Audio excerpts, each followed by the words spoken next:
ഹോമയാഗം എന്നൊക്കെ പറയുമ്പോൾ നമ്മൾ ഇന്ന് ചെയ്യുന്ന ആരാധന പാട്ടുകൾ കൊണ്ട് നമ്മൾ അതിനെ യഥാർത്ഥത്തിൽ റെപ്രസെന്റ് ചെയ്തുകൊണ്ട് ദൈവം അതിനേക്കാൾ ഘനമേറിയതായി ആഗ്രഹിക്കുന്ന കാര്യങ്ങളെ നമ്മൾ റീപ്ലേസ് ചെയ്യുന്നുവെങ്കിൽ അതുകൊണ്ട് നമുക്ക് പ്രയോജനമില്ലെന്ന് നാം കാണിക്കുന്നത് വിഡ്ഢിത്തമാണ്.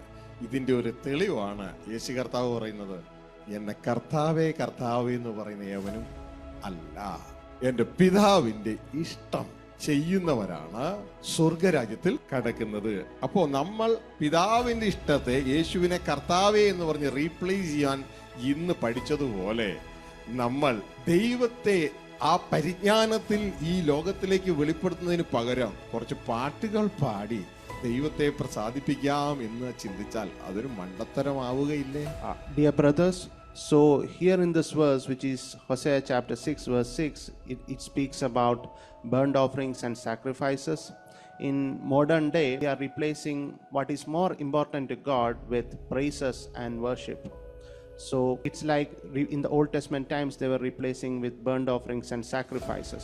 So it is in this context that Jesus Christ said, it is not those who call me Lord, Lord, but those who do the will of my Father who will enter the kingdom of God. And we are just like we replace the will of God, will of our Father with Lord, Lord, we are replacing something more important with our worship and songs here. यहाँ पर इस वचन में बलिदान और home बलियों के बारे में लिखे हैं जो पुराने नियम में था। आज हम उसको स्तुति और गीत में हम उसको उसके बदले में आराधना करते हैं, स्तुति प्रशंसा करते हैं। यदि हम सोचते हैं कि हम परमेश्वर के ज्ञान से, परमेश्वर स्तुति बलिदान या आराधना से बढ़कर जिन बातों को घनी समझता है परमेश्वर का ज्ञान रखना, अगर हम स्तुति गीतों को उसकी जगह में रखना चाहते हैं तो यही बात प्रभु यीशु मसीह ने भी कहा था कि मुझे प्रभु प्रभु कहने वाला नहीं बल्कि मेरे पिता की इच्छा करने वाला परमेश्वर के राज्य में प्रवेश करेगा। ഞാൻ അടക്കമുള്ള എല്ലാ ദേവദാസന്മാരോടും പറയുന്ന ഒരു സന്ദേശം ഇതാണ്: നമ്മുടെ ജീവിതം വഴി ജനത്തിന്റെ ഉള്ളിൽ, നമ്മുടെ പ്രസംഗമല്ല, ജീവിതം വഴി ജനത്തിന്റെ ഉള്ളിൽ റൈറ്റ് ആയിട്ടുള്ള സന്ദേശം എഴുതണം. ഒരിക്കലും ദേവദാസന്മാരെ കുറിച്ച് ജനങ്ങൾ ഇങ്ങനെ പറയരുത്. ജനങ്ങൾ ഇങ്ങനെ പറഞ്ഞാൽ അത് യാഥാർത്ഥ്യമാണോ എന്ന് ദൈവം നോക്കും. യാഥാർത്ഥ്യമാണെങ്കിൽ ശ്രദ്ധിക്കുക, അത് ദൈവദാസനാകട്ടെ സാധാരണ ജനമാകട്ടെ, കുഞ്ഞുങ്ങളെ നിങ്ങളോട് പറയുക, നിങ്ങൾ മേടിച്ചിട്ട് തിരിച്ചു കൊടുക്കുന്നില്ല എങ്കിൽ സ്വർഗത്തിലെ ദൈവം നിങ്ങളെ ദുഷ്ടന്മാരുടെ കൂടെയാണ് കൂട്ടുക. ദൈവത്തിന്റെ വചനം പറയുന്നു, ദുഷ്ടൻ വായ്പ വാങ്ങുന്നു തിരികെ കൊടുക്കുന്നു ഇല്ല. ആ ഒരു ഗണത്തിലാണ് എങ്കിൽ ഒരുപക്ഷെ നിങ്ങളുടെ സ്വർഗരാജ്യ പ്രവേശനം തന്നെ നഷ്ടപ്പെട്ടെന്നിരിക്കുക. So I always tell the servants of God that you should always strive to send the right message to the people, and not through preaching but right message through your own life. For example, like the situation earlier, if somebody says something like he doesn't pay back, then God hears that and God examines whether that is true. And as the word of God says, the wicked, although wicked he lends and never pays back, wicked he borrows and never pays back. So in such a case God could potentially end up counting you in among the wicked. मैं अपने साथ के सेवकों से हमेशा कहता हूँ कि तुम अपने आप को संभालो कि अपनी प्रचार से बढ़कर तुम्हारी जो जिंदगी से जो संदेश है वो हमेशा खरा होना चाहिए। उसमें कभी भी कुछ गलत बात लोगों तक पहुंचना नहीं चाहिए। यदि आपने प्रभु के दास हो या फिर आम आदमी हो, अगर आपने कर्जा लिया है और अगर वापस नहीं करते हैं, परमेश्वर आपको इन दुष्टों के झुंड में गिनेगा, क्योंकि जिस प्रकार वचन में लिखा है, दुष्ट उधार लेता है उसे वापस नहीं करता। अगर आप ऐसे कहते हैं तो शायद परमेश्वर का राज्य भी आपके लिए नष्ट हो जाए। നമ്മളോട് ചോദിക്കുന്നവർക്ക് കൊടുക്കണം, പക്ഷെ ഡിസൈൻ ചെയ്ത് കൊടുക്കണം. എങ്ങനെ? എന്റെ കയ്യിലുള്ള മുതലൊന്നും എന്റേതല്ല. നിങ്ങൾ ലോകപരമായ മനസ്സുള്ള ഒരു വ്യക്തിയാണെങ്കിൽ നിങ്ങളുടേതെല്ലാം നിങ്ങളുടേതാണ്. പക്ഷെ നിങ്ങൾ ദൈവരാജ്യത്തിന്റെ ആളാണെങ്കിൽ നിങ്ങളുടേതൊന്നും നിങ്ങളുടേതല്ല. ഈ ഒരു തിരിച്ചറിവുണ്ടാകും. ശ്രദ്ധിക്കുക, നിങ്ങൾ ഈ ലോകത്തിന്റെ ഒരു പൈതലാണെങ്കിൽ നിങ്ങളുടേതെല്ലാം നിങ്ങളുടേതാ. പക്ഷെ നിങ്ങൾ ദൈവരാജ്യത്തിന്റെ ഒരു പൈതലാണെങ്കിൽ നിങ്ങളുടേതൊന്നും നിങ്ങളുടേത് അല്ല. അങ്ങനെയെങ്കിൽ നിങ്ങൾ അത് കൊടുക്കണമെങ്കിൽ, നിങ്ങളുടെ കയ്യിലുള്ളതെന്ന് പറയുന്നത് നിങ്ങൾ കൊടുക്കണമെങ്കിൽ ഉടമസ്ഥനോട് ചോദിക്കണം. മനസ്സിലാകുന്നുണ്ടോ? അങ്ങനെ ദൈവസന്നിധിയിൽ പ്രാർത്ഥിച്ച്, ദൈവമേ അങ്ങയുടെ ഈ മുതല് ഞാൻ ഈ ഒരു വ്യക്തിക്ക് അല്ലെങ്കിൽ ഈ ഒരു ശുശ്രൂഷയ്ക്ക് കൊടുക്കുന്നതിന് അങ്ങേക്ക് താല്പര്യമുണ്ടോ? ഉണ്ടെന്നാണ് നിങ്ങളുടെ ഹൃദയമെങ്കിൽ നിങ്ങൾ ചെയ്യുക. മനസ്സിലാവുന്നുണ്ടോ? അല്ലാതെ ബ്ലൈൻഡ് ആയിട്ട് മൂവ് ചെയ്യുവാനുള്ള ഒരു റൈറ്റ് നമുക്ക് ഇല്ല. ലോകപ്രകാരമുള്ള ഒരു മനുഷ്യൻ അങ്ങനെയാണ് ചെയ്യുന്നത്. പക്ഷെ നമ്മൾ ലോകപ്രകാരമല്ല, നമ്മുടേതെല്ലാം ദൈവത്തിൻ്റെതാണ്. Now, to those who give money for such ministries, realize that the wealth that is in your hand does not belong to you. It belongs to its owner, who is God. You yourself belong to God. If you are a worldly person, then maybe the wealth, you can consider the wealth as belonging to you. But if you are not a worldly person, if you are a child of God, you should realize that the wealth belongs to God. And whenever somebody asks you for such funds, you'll have to ask the owner of that wealth, that is God your Father. You'll have to fall on your knees and ask him, do you want me to give for this particular ministry? That is it your will for me to give to this ministry? And take guidance from God before giving to the ministry. तो जो हमसे मांगते हैं उन्हें हमें देना चाहिए, लेकिन देते वक्त हमें सोचना है कि जो धन मेरे पास है, क्या इसका सही रीति से मैं इसे बांट रहा हूँ या उपयोग कर रहा हूँ? क्योंकि जो परमेश्वर के राज्य में है वो मानता है कि उसके पास जो है वो उसका खुद का नहीं है, वो परमेश्वर का है, वो केवल उसका उत्तराधिकारी है। संसारी लोग अपने पास के धन को अपना खुद का समझेंगे, लेकिन परमेश्वर के राज्य में जो है वे मानते हैं कि सब कुछ परमेश्वर का है और उन्हें बस अच्छे सेवक दास होकर उसका अच्छा उपयोग करना है। इसलिए अक्सर आपसे मांगने वालों, अगर कोई मांगता है, आप परमेश्वर से पूछें कि क्या मैं आपने मुझे दिया है उसका मैं किस तरह से उसे बांटूं, उसका उपयोग करूं। ശ്രദ്ധിച്ചേ, നിങ്ങൾ ആരെങ്കിലും കടക്കാരായിട്ട് നിൽക്കുന്നുണ്ട്? എനിക്കറിയത്തില്ല നിങ്ങൾ ആരെങ്കിലും കടക്കാരല്ല എന്ന് എനിക്കറിയത്തില്ല. ഒറ്റ കാര്യം ശ്രദ്ധിക്കുക, ധൂർത്തപുത്രന്റെ കഥ നോക്കുക. ധൂർത്തപുത്രൻ പന്നിക്കൂട്ടിൽ ഒരുപക്ഷെ കടക്കാരനായിരിക്കും. ഹലോ, പന്നിക്കൂട്ടിലെ അവന്റെ ജീവിതത്തിൽ അവൻ ഒരുപക്ഷെ കടക്കാരനായിരിക്കും. കാരണം അവന് വിശക്കുന്നുണ്ട്, അവന് ആഗ്രഹിക്കുന്ന കിട്ടുന്നില്ല, പലരോടും ചോദിച്ചിട്ട് വേണം പലതും കിട്ടാനായിട്ട്. എന്നാ ശ്രദ്ധിക്കുക, അവന്റെ അപ്പന്റെ വീട്ടിൽ അവൻ തിരികെ ചെന്ന ശേഷം അവന് കടക്കാരനാകാൻ വല്ല വ്യവസ്ഥയുണ്ടോ? കാരണം അവൻ ചിന്തിക്കുന്നതിന് മുമ്പ്, ഒരു ആവശ്യം വരുന്നതിന് മുമ്പ് ആവശ്യം അവന് എത്തിക്കഴിഞ്ഞു. പ്രിയ സഹോദരങ്ങളെ, നമ്മുടെ ലൊക്കേഷൻ എവിടെയാണോ അതനുസരിച്ചിരിക്കും നമ്മളുടെ എക്കോണമി ലെവൽ എന്ന് മനസ്സിലാക്കുക. കർത്താവിന്റെ വചനം പറയുന്നു, നീ എന്റെ വചനങ്ങളെ അനുസരിച്ചാൽ നീ കടം മേടിക്കുന്നവനല്ല, നീ കടം കൊടുക്കുന്നവൻ. Now, I do not know how many of you are in debt. If you are, just remember the parable of the prodigal son. And in this parable, when the prodigal son was in the pig's pen, he was in debt. He always wandered for food and he was in debt. But then when he went to his father's house, he was never in debt. He just need to think what he wants, and before that, whatever he wants will be provided to him, be it food, clothing, whatever else.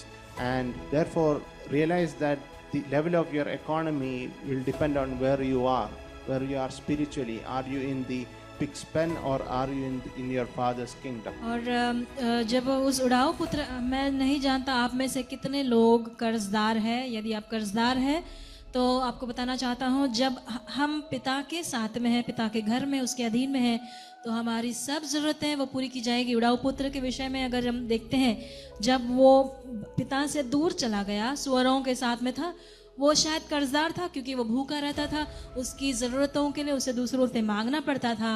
लेकिन जब वो पिता के घर में वापस लौटा, वो कर्जदार नहीं रहा क्योंकि उसकी ज़रूरतें उसे मांगने से पहले ही सब पूरी की जाती थी। इसी प्रकार में यदि हम परमेश्वर की सेवा करेंगे, उसकी बातों को मानेंगे, उसकी इच्छा करेंगे, तो हम कर्जदार नहीं, लेकिन परमेश्वर का वचन कहता है तू मांगने वाला नहीं बल्कि तू देने वाला बन जाएगा.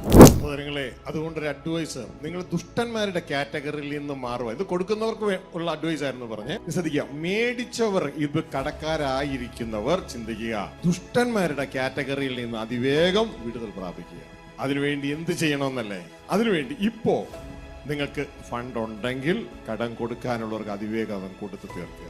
അത് കയ്യിൽ വെച്ചുകൊണ്ട് ഇരിക്കരുത്. 2, നിങ്ങൾക്ക് കൊടുക്കുവാൻ ഇപ്പോൾ ഫണ്ട് ഇല്ല എങ്കിൽ നിങ്ങൾ ദൈവസന്നിധിയിൽ പ്രാർത്ഥിച്ചിട്ട് ആ വ്യക്തിയോട്, ആരോടാണോ കടം വാങ്ങിച്ചത് അവരെ വിളിക്കുക, അല്ലെങ്കിൽ അവരോട് സംസാരിക്കുക. ഒരുപക്ഷെ അവർ ദേഷ്യപ്പെടുമായിരിക്കാം, കാരണം അവരുടെ ഹാഡ് ആൻഡ് മണിയാണ് നിങ്ങൾ കൊള്ളയിട്ടിരിക്കുന്നത്. ദൈവം അത് ക്ഷമിക്കുന്ന ഒരു വിഷയമല്ല. കാരണം മറ്റുള്ളവൻ്റെത് നിങ്ങളുടെ വീട്ടിൽ വന്നിരിക്കുകയാണ്. ദൈവത്തിന്റെ വചനം പറയുന്നു, മറ്റുള്ളവന്റെ നിങ്ങളുടെ വീട്ടിൽ വരാൻ പാടില്ല. അത് അവന്റെ റൈറ്റ് ആണ്, അത് അവരുടെ റൈറ്റ് ആണ്, അത് അവരുടെ അടുത്തിരിക്കണം. നിങ്ങൾ ഉടനെ തന്നെ ദൈവത്തോട് പ്രാർത്ഥിച്ചുകൊണ്ട് അവരെ വിളിച്ച് പറയണം, സ്നേഹിത, സഹോദരി, എനിക്കത് തരാൻ ആഗ്രഹമുണ്ട്, എൻ്റെ കയ്യിലിപ്പോ ഇല്ല, അതിവേഗം ഞാൻ തന്ന് തീർക്കാം എന്ന് അവരോട് പറഞ്ഞ് കാര്യങ്ങൾ വഴിയിൽ വെച്ച് തന്നെ സെറ്റിൽ ചെയ്യുവാനായിട്ട് ഇടയാകണം. ആർക്കും കടക്കാരനായി ഇരിക്കരുത്. തുടർന്ന് എന്ത് ചെയ്യണമെന്ന് അറിയാമോ? ഈ കൈകൊണ്ട് അധ്വാനിക്കണം. ദൈവത്തോട് പ്രാർത്ഥിച്ച് കൈകൊണ്ട് അധ്വാനിച്ച് ആദ്യം അതുകൊണ്ട് നമ്മൾ ഭക്ഷിക്കുകയല്ല വേണ്ടത്, നമ്മുടെ അത്യാവശ്യം മാത്രം നിലനിർത്തിക്കൊണ്ട് ബാക്കിയുള്ള പൈസ അതിവേഗം കടം കൊടുത്ത് നിങ്ങൾ സ്വതന്ത്രമാകുവാനായിട്ട് ഇടയാകും. So, dear brothers, what we were speaking just now is the advice to those who are lending money.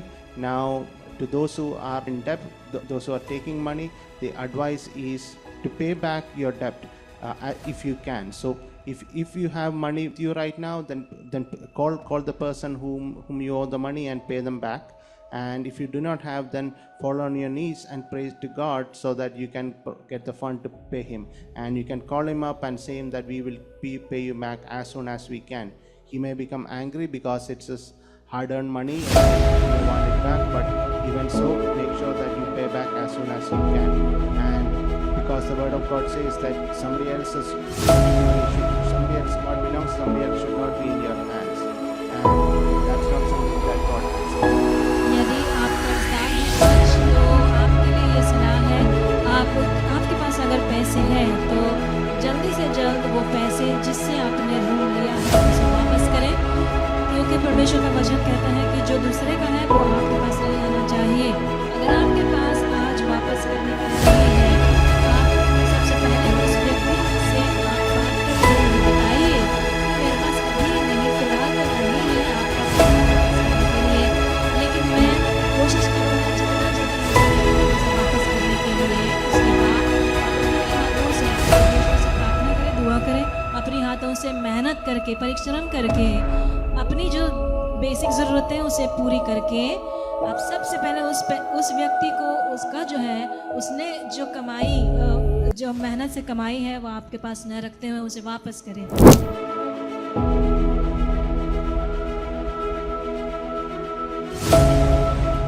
സ്വർഗസ്ഥ പിതാവിൻ്റെയും കർത്താവായ യേശു ക്രിസ്തുവിൻ്റെയും നാമത്തിലുള്ള സ്നേഹവന്ദനം ഹോളിൽ ശബ്ദ കാഴ്ചപരിധിയിലായിരിക്കുന്ന എല്ലാവരെയും അറിയിക്കുകയാണ്.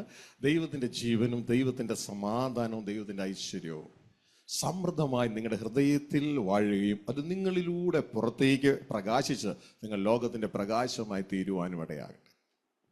Greetings of love in the name of God our Father and our Lord and Savior Jesus Christ to everyone present in this hall and who are listening to us through online media. May the peace and blessing of God reign in your life so that you become a light to the world. परमेश्वर के नाम की महिमा हो। पिता परमेश्वर और प्रभु यीशु मसीह के नाम से आप सभियों को जो यहाँ पर उपस्थित है और जो हमें सुन और देख रहे हैं जूम के माध्यम से व्यक्त करना चाहते हैं, परमेश्वर की जीवन शांति और ऐश्वर्य हमारे में वो बढ़ती जाए और हमारे द्वारा इस संसार में भी वो मिलती जाए और हम परमेश्वर के प्रकाश बन सके। സഹോദരങ്ങളെ, ഇന്ന് ദൈവം നമ്മളോട് സംസാരിക്കാൻ ആഗ്രഹിക്കുന്നത് ആരാധനയേക്കാൾ ദൈവം നോക്കുന്നത് നമ്മുടെ ജീവിതത്തെയാണ്. ഹല്ലേലൂയ. ആരാധനയേക്കാൾ ദൈവം നോക്കുന്നത് നമ്മുടെ ജീവിതത്തെയാണ്. അതുകൊണ്ട് നിങ്ങൾ കുറച്ച് പാട്ടുപാടി ദൈവത്തെ സന്തോഷിപ്പിക്കാമെന്ന് ചിന്തിച്ചാൽ അത് ഒരു പക്ഷേ നിങ്ങൾ ചിന്തിച്ചതുപോലെ ആകുകയില്ല, ആ ലക്ഷ്യത്തിലെത്തുകയില്ല. Dear brothers, the topic that we are going to explore today is God looks at our lives more than our worship. So if you think that you can please God by worshiping him and singing few songs, you may not be able to reach your aim. प्रिय लोगों, आज हम जिस विषय के बारे में सुनने वाले हैं वो ऐसा है कि परमेश्वर हमारी आराधना से बढ़कर हमारी ज़िंदगी की ओर देखता है। इसलिए यदि अगर हम सोचें कि हम परमेश्वर को खुश करेंगे अपनी गीतों से, स्तुति और आराधना से, तो शायद ऐसा नहीं होगा। ഹോശേയ പ്രവാചകന്റെ പുസ്തകം 6-ാം അധ്യായം 6-ാം വാക്യത്തിലേക്ക് നാം കടന്നു വരുമ്പോൾ വളരെ ക്ലിയറായിട്ട് സ്വർഗത്തിലെ ദൈവം നമ്മളോട് പറയുകയാണ്, യാഗത്തിലല്ല ദയയിലും ഹോമയാഗങ്ങളേക്കാൾ ദൈവപരിജ്ഞാനത്തിലും ഞാൻ പ്രസാദിക്കുന്നു. So if we come to the book of prophet Hosea, chapter 6, verse 6, God is saying very clearly that it's not in sacrifice and burnt offerings, but rather in mercy and acknowledgement of God that God is pleased. होशिया नबी के पुस्तक 6 उसके 6 में हम इस तरह पढ़ते हैं, क्योंकि मैं बलिदान से नहीं स्थिर प्रेम ही से मैं प्रसन्न होता हूँ. സഹോദരനെ മനസ്സിലാവുന്നുണ്ടോ? യാഗം, ഹോമയാഗം എന്നൊക്കെ പറയുമ്പോൾ നമ്മൾ ഇന്ന് ചെയ്യുന്ന ആരാധന പാട്ടുകൾ കൊണ്ട് നമ്മൾ അതിനെ യഥാർത്ഥത്തിൽ റെപ്രസെന്റ് ചെയ്തുകൊണ്ട് ദൈവം അതിനേക്കാൾ ഘനമേറിയതായി ആഗ്രഹിക്കുന്ന കാര്യങ്ങളെ നമ്മൾ റീപ്ലേസ് ചെയ്യുന്നുവെങ്കിൽ അതുകൊണ്ട് നമുക്ക് പ്രയോജനമില്ലെന്ന് നാം കാണിക്കുന്നത് വിഡ്ഢിത്തമാണ്. ഇതിൻ്റെ ഒരു തെളിവാണ് യേശു കർത്താവ് പറയുന്നത്, എന്നെ കർത്താവേ കർത്താവേ എന്ന് പറയുന്ന ഏവനും അല്ല, എൻ്റെ പിതാവിൻ്റെ ഇഷ്ടം ചെയ്യുന്നവരാണ് സ്വർഗരാജ്യത്തിൽ കടക്കുന്നത്.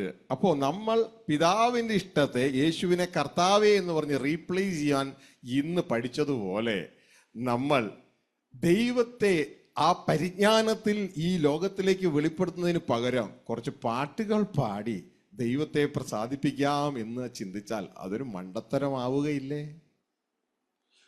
Dear brothers, so here in this verse, which is Hosea chapter 6, verse 6, it speaks about burnt offerings and sacrifices.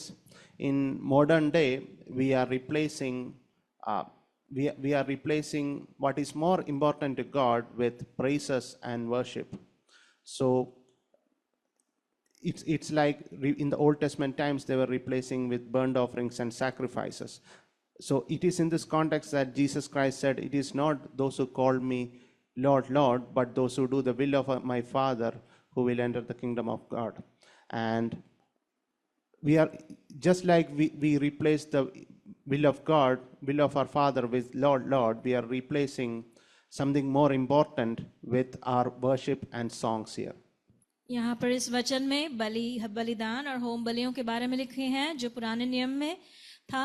आज हम उसको स्तुति और गीत में हम उसको उसके बदले में आराधना करते हैं, स्तुति प्रशंसा करते हैं. यदि हम सोचते हैं कि हम परमेश्वर के ज्ञान से, परमेश्वर स्तुति बलिदान या आराधना से बढ़कर जिन बातों को घनी समझता है परमेश्वर का ज्ञान रखना, अगर हम स्तुति गीतों को उसकी जगह में रखना चाहते हैं तो यही बात प्रभु यीशु मसीह ने भी कहा था कि मुझे प्रभु प्रभु कहने वाला नहीं बल्कि मेरे पिता की इच्छा करने वाला परमेश्वर के राज्य में प्रवेश करेगा. ഇവിടെ അതിൻ്റെ തൊട്ട് താഴെ എന്നിട്ട് പറയാണ് ഇതിനോട് കണക്ട് ചെയ്തിട്ട്, യാഗത്തിലല്ല ദയയിലും ഹോമയാഗങ്ങളെക്കാൾ ദൈവപരിജ്ഞാനത്തിൽ ഞാൻ പ്രസാദിക്കുന്നു എന്നിട്ട് പറയാണ്, ദൈവം പറയാണ്, എന്നാൽ അവർ ആദം എന്ന പോലെ നിയമത്തെ ലംഘിച്ചു, അവിടെ അവർ എന്നോട് വിശ്വാസപാതകം ചെയ്തിരിക്കുന്നു. ആദത്തെ പോലെ പാപം ചെയ്യുന്നു, എന്നിട്ട് ആരാധനയും കൊണ്ട് യാഗവും കൊണ്ട് നടക്കുന്നു. ഇതിൽ ദൈവത്തിന് പ്രസാദം ഇല്ല. So here if we see this verse, both 6 and 7, it says, for I desire mercy, not sacrifice, and acknowledgement of God rather than burnt offerings. As at Adam they have broken the covenant, they were unfaithful to me there. So here, just like Adam broke the covenant and was unfaithful to God, although we praise God, we worship God, we break the covenant, we break what he desires. अगले आयत में लिखा है, होशे 6 के 7 में लिखा है, परंतु उन लोगों ने आदम के समान वाचा को तोड़ दिया, उन्होंने वहां मुझसे विश्वासघात किया है. प्रभु कहता है, जो मेरी स्तुति आराधना करते हैं लेकिन मेरे ज्ञान को नहीं रखते हैं, वे आदम के समान है जिसने वाचा तोड़ा और विश्वासघात किया. പ്രിയ സഹോദരങ്ങളെ, ദൈവപ്രസാദമാണ് ഏറ്റവും പ്രാധാന്യമായി നാം അന്വേഷിക്കേണ്ടത്. അപ്പൻ്റെ ഹൃദയത്തിൽ സന്തോഷം ഉണ്ടാകാൻ തക്കവണ്ണം നാം ജീവിക്കുക. ഇതാ ഉൽപ്പത്തി പുസ്തകം 4-ാം അധ്യായത്തിൽ ആദ്യത്തെ യാഗം നടക്കുകയാണ്. അത് കയീന്റെയും ഹാബേലിന്റെയും യാഗമാണ്. ദൈവം ഹാബേലിന്റെ യാഗത്തിൽ പ്രസാദിച്ചു, കയീന്റെ യാഗത്തിൽ പ്രസാദിച്ചില്ല. ഈ യാഗത്തിന്റെ തെറ്റുകൊണ്ടാണെന്നാണ് നമ്മളുടെ ദൈവദാസന്മാർ അധികവും കണ്ടുപിടിച്ചത്. എന്നാൽ എനിക്ക് മനസ്സിലായത്, യാഗത്തിന്റെ തെറ്റുകൊണ്ടല്ല, യാഗം ചെയ്ത ആളിന്റെ തെറ്റുകൊണ്ടാണ് ഈ വിഷയം ഉണ്ടായതെന്നുള്ളതാണ്. അവിടെ ദൈവം പറയുന്ന കാര്യം ഇതാണ്. അതിന്റെ 5-ാം വാക്യത്തിൽ, ഉൽപ്പത്തി 4:5, കയീനിലും അവന്റെ വഴിപാടിലും ദൈവം പ്രസാദിച്ചില്ല. കയീന് ഏറ്റവും കോപമുണ്ടായി, അവന്റെ മുഖം വാടി. ഇനി ദൈവം തിരിച്ചു പറയുകയാണ്, യഹോവ കയീനോട്, നീ കോപിക്കുന്നത് എന്ത്? നിന്റെ മുഖം വാടുന്നതും എന്ത്? ശ്രദ്ധിക്കുക, ഇനിയാണ് പ്രാധാന്യമുള്ള പോയിന്റ്. നീ നന്മ ചെയ്യുന്നുവെങ്കിൽ പ്രസാദമുണ്ടാവുകയില്ലയോ? അല്ല, നീ പച്ചക്കറി മാറ്റി ഇറച്ചി കൊണ്ടെങ്കിൽ എനിക്ക് പ്രസാദമാകില്ലെന്നല്ല, നീ നന്മ ചെയ്യുന്നു എങ്കിൽ. അതിന്റെ അർത്ഥം എവിടെയാണ് നന്മ ചെയ്യുന്നത്? നിന്റെ ജീവിതത്തിൽ.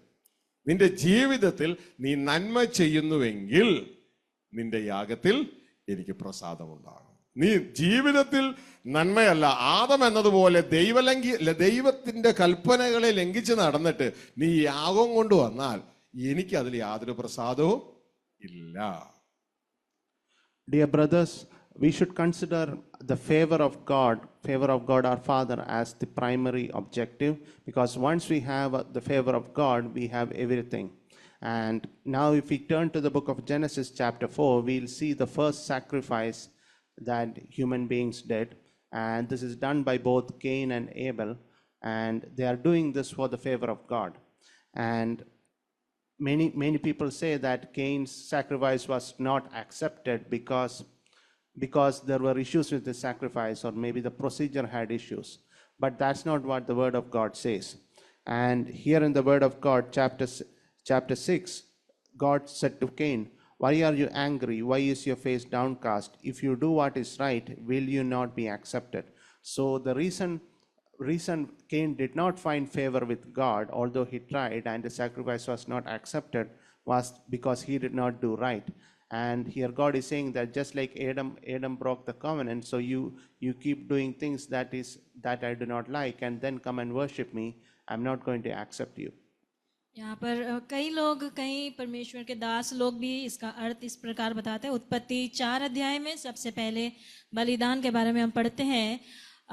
बहुत सारे लोग मानते हैं कि हाबिल और कैन, ये लोगों ने दोनों ने भेंट लाया, और लेकिन कैन के भेंट में शायद कुछ कमी घटी थी या उसके तरीका में कुछ गलती थी, इसीलिए परमेश्वर ने उसे स्वीकार नहीं किया।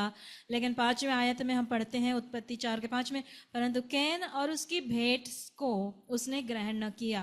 तो यहाँ पर सब पहला उसका भेंट क्यों नहीं ग्रहण हुआ? क्योंकि परमेश्वर ने कैन को ग्रहण नहीं किया और उसका मुंह क्रोधित हुआ। परमेश्वर कहता है उससे 7वें आयत में, 6ठे आयत में, यदि तू भला करे तो क्या तेरे साथ तेरा मुंह से उदासी उतर जाएगा। तो परमेश्वर कहता है यदि तूने भलाई, हम समझ सकते हैं भलाई नहीं किया, इसलिए इसके लिए उसकी भेंट स्वीकार नहीं हुई, जिस प्रकार आदम के साथ जिसने वाचा तोड़ा।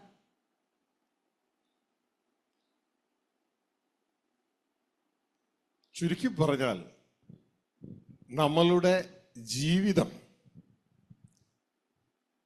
ദൈവത്തിൻ്റെ ആ വചനപ്രകാരം നാം ജീവിക്കാതെ നാം ഇന്ന് ലോകത്തെ പള്ളികളിലും മറ്റു മതങ്ങളിലും കാണിക്കുന്ന കുറേ ഭക്തിമാർഗങ്ങൾ കാണിച്ച് നാം ഇവിടെ നിന്ന് ദൈവരാജ്യത്തിൽ ദൈവത്തോടു കൂടിയുള്ള ആ ജീവിതത്തിലേക്ക് പോകാമെന്ന് ചിന്തിച്ചാൽ അങ്ങനെ നമ്മളെ കയറ്റിവിടുന്ന ഒരാളല്ല സ്വർഗത്തിലെ ദൈവം. അതുകൊണ്ട് നാം നമ്മുടെ ജീവിതത്തിൽ ദൈവത്തിൻ്റെ വചനത്തിൻ്റെ ലെവലിനനുസരിച്ച് നമ്മൾ ജീവിക്കുവാൻ തയ്യാറാവുക. എന്നാൽ വചനം കേൾക്കുന്ന ജനത്തെ ചതിക്കുന്ന ഒരു മേജർ ഫാക്ടർ ഉണ്ട്. ആ ഫാക്ടറുടെ പേരാണ് ബൈബിൾ ഇട്ടിരിക്കുന്നത് ധനത്തിൻ്റെ വഞ്ചന, ഡിസീറ്റ്ഫുൾനെസ് ഓഫ് റിച്ചസ്. അതിനെക്കുറിച്ചാണ് നാം മനസ്സിലാക്കാൻ പോകുന്നത്.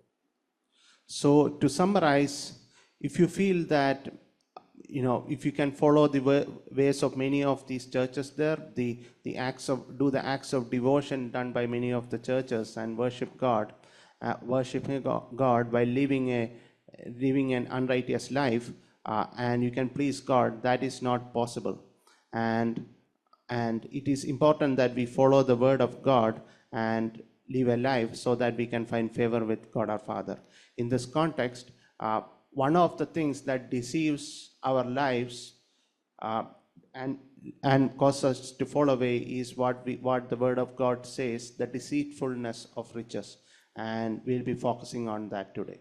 संक्षिप्त में हम अगर परमेश्वर की इच्छा करेंगे और उसे प्रसन्न करेंगे तब परमेश्वर हमें स्वीकार करेगा, हमारी भेंट को भी स्वीकार करेगा।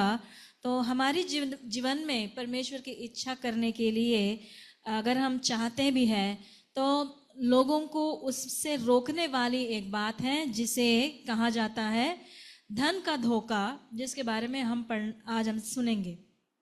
ശ്രദ്ധിച്ച് മനസ്സിലാക്കണേ പ്രിയ സഹോദരങ്ങളെ, ഈ ധനത്തിന്റെ വഞ്ചന എന്ന് പറയുമ്പോൾ മത്തായിയുടെ സുവിശേഷം 13-22 വചനം കേൾക്കുന്നവരുടെ ഇടയിലുള്ള ധനത്തിന്റെ വഞ്ചനയാണ് ഈ പറയുന്നത്. ഇതിൽ വീണുപോയി പലരും തങ്ങളുടെ വിശ്വാസത്തിൽ നിന്ന് മാറിപ്പോകാൻ ഇടയാകും. അതുകൊണ്ട് നമ്മൾ വളരെ ശ്രദ്ധയോടുകൂടി ആയിരിക്കണം. മത്തായി 13-22 കൂടെ നമുക്ക് ചേർന്ന് വായിക്കാം. എടുത്തേക്കൊന്ന് വായിച്ചോളൂ. 13-22. മുള്ളിനിടയിൽ വിതയ്ക്കപ്പെട്ടതോ, ഒരുത്തൻ വചനം കേൾക്കുന്നുവെങ്കിലും ഈ ലോകത്തിന്റെ ചിന്തയും ധനത്തിന്റെ വഞ്ചനയും വചനത്തെ ഞെരുക്കിയിട്ട് നിഷ്ഫലനായി തീരുന്നതാകുന്നു. ഹല്ലേലൂയ. വചനം കേട്ടു, പക്ഷേ ഫലമൊന്നും ഇല്ല. കാരണം ലോകത്തിന്റെ ചിന്തയും ധനത്തിന്റെ വഞ്ചനയും കൂടി ചേർന്നുകൊണ്ട് ഈ വ്യക്തിയുടെ ഉള്ളിലെ വചനത്തെ കീഴടക്കി കളഞ്ഞു. അങ്ങനെ നാം ആയതുകൊണ്ട് എന്താണ് പ്രിയ സഹോദരങ്ങളെ പ്രയോജനം? Dear brothers, when we speak about the deceitfulness of wealth, we are not going to focus on the outside world. We are going to focus on how those who are members of the church, those who are members of the body of Christ, get deceived by the deceitfulness of wealth. And in this context, Jesus Christ mentioned this in his parable in the book of Matthew, in the Gospel of Matthew, chapter 13, verse 22. And here it says, the seed falling among the thorns refers to someone who hears the word, but the worries of this life and the deceitfulness of wealth choke the word, making it unfruitful. So here there are two factors. One is the worries of life, and the second one, the deceitfulness of wealth that chokes the word that and causes a person not to bear fruit. प्रिय लोगों, हमें बिल्कुल ध्यान से समझना है इन बातों को। जब धन की धोखा के विषय में हम कह रहे हैं तो संसारी लोगों के बारे में नहीं, बल्कि कलीसिया के अंदर या मसीह के देह के अंगों के संबंध में इसका कैसा संबंध है वो हम सुन रहे हैं। मत्ती 12 उसके 22 में सबसे पहले हम पढ़ते हैं, जो झाड़ियाँ में बोया गया वो ये है जो वचन को सुनता है, पर इस संसार की चिंता और धन का धोखा वचन को दबाता है और वह फल नहीं लाता। നിങ്ങൾ ഒരുപക്ഷെ ചിന്തിക്കുന്നത് എങ്ങനെയാണ് ഈ ധനം വഞ്ചിക്കുന്നതെന്ന്. പല രീതിയിൽ ധനത്തിന് വഞ്ചിക്കാൻ കഴിയും. ഇതാ 1-2 എക്സാമ്പിൾസ് ഞാൻ നിങ്ങളോട് പറയാം. ഞാൻ ഒരിടത്ത് ശുശ്രൂഷിക്കാൻ ചെന്നപ്പോൾ ഒരു അമ്മച്ചി എൻ്റെ അടുക്കൽ വന്നിട്ട് പറഞ്ഞൊരു കാര്യം, ദേവദാസനെ ധാരാളം പണത്തിൻ്റെ ആവശ്യമുണ്ട്, പക്ഷേ എൻ്റെ പണമൊക്കെ എൻ്റെ ബന്ധുക്കളുടെ കയ്യിലും എൻ്റെ കൂട്ടുകാരുടെ കയ്യിലും ഒക്കെ 1 കോടി രൂപയിലധികം ഞാൻ കടം കൊടുത്തു. ഇപ്പം ഞാൻ തിരിച്ചു ചോദിക്കുമ്പോൾ ഇവരൊക്കെ ഓരോ ഒഴികഴിവ് പറയുന്നതല്ലാതെ ആരും എനിക്ക് പണം തിരിച്ച് തരുന്നില്ല. ആ അമ്മച്ചി ഫണ്ടിന് വേണ്ടി ആഗ്രഹിക്കുന്നു, തൻ്റെ ജീവിതം മുന്നോട്ടേക്ക് കൊണ്ടുപോകാൻ കഴിയുന്നില്ല. തൻ്റെ നല്ല ജീവിതകാലത്ത് താൻ ജോലിയെടുത്ത് നടന്ന സമയത്ത് ഇവർക്കൊക്കെ കൊടുത്തു, പക്ഷെ ആര് തിരിച്ചു തരുന്നില്ല. ഞാൻ മനസ്സിലാക്കിയൊരു കാര്യം, അമ്മച്ചിയുടെ ആത്മീയ ജീവിതം വളരാതിരിക്കുന്നതിന് പ്രധാനപ്പെട്ട കാര്യം ഇവരോടെല്ലാം അമ്മച്ചിക്ക് അകത്ത് കയ്പാ. So let's explore how the deceitfulness of wealth causes us our spiritual life not to grow. So once when I went to a certain place for ministering, and I met a certain grandmother, and she came to me and said, I have requirements for quite a few funds, and when I was working, I have given loans to quite a few of my friends and relatives. There is around 1 crore rupee of loan, but now when I am asking for them asking for the loan back, they are all excusing themselves with different excuses. And now I am having trouble raising the fund that I require. And what I realize is that the spiritual life of this grandmother was not growing because she had bitterness in her heart towards everybody who were refusing to pay back the loan that she had given them. धन किस प्रकार हमारे लिए धोखा बन सकता है, इसके विषय में जब हम सोचते हैं तो ये बताना, एक उदाहरण बताना चाहता हूँ। एक जगह में जब एक सेवकाई के लिए मैं गया था, एक बुजुर्ग माता मेरे पास आई और उन्होंने बताया अपनी जीवन की बात की। जब वो जवान थी, नौकरी करती थी, उन्होंने अपने काफ़ी सारे मित्रों और रिश्तेदारों को मदद किया था, पैसे दिए थे उधार में। लेकिन अभी वो कह रही है उससे पैसों की ज़रूरत है, लेकिन वे कोई भी उससे पैसा वापस करने के लिए तैयार नहीं है, कुछ ना कुछ बहाना बताते हैं, पैसा वापस नहीं देते हैं।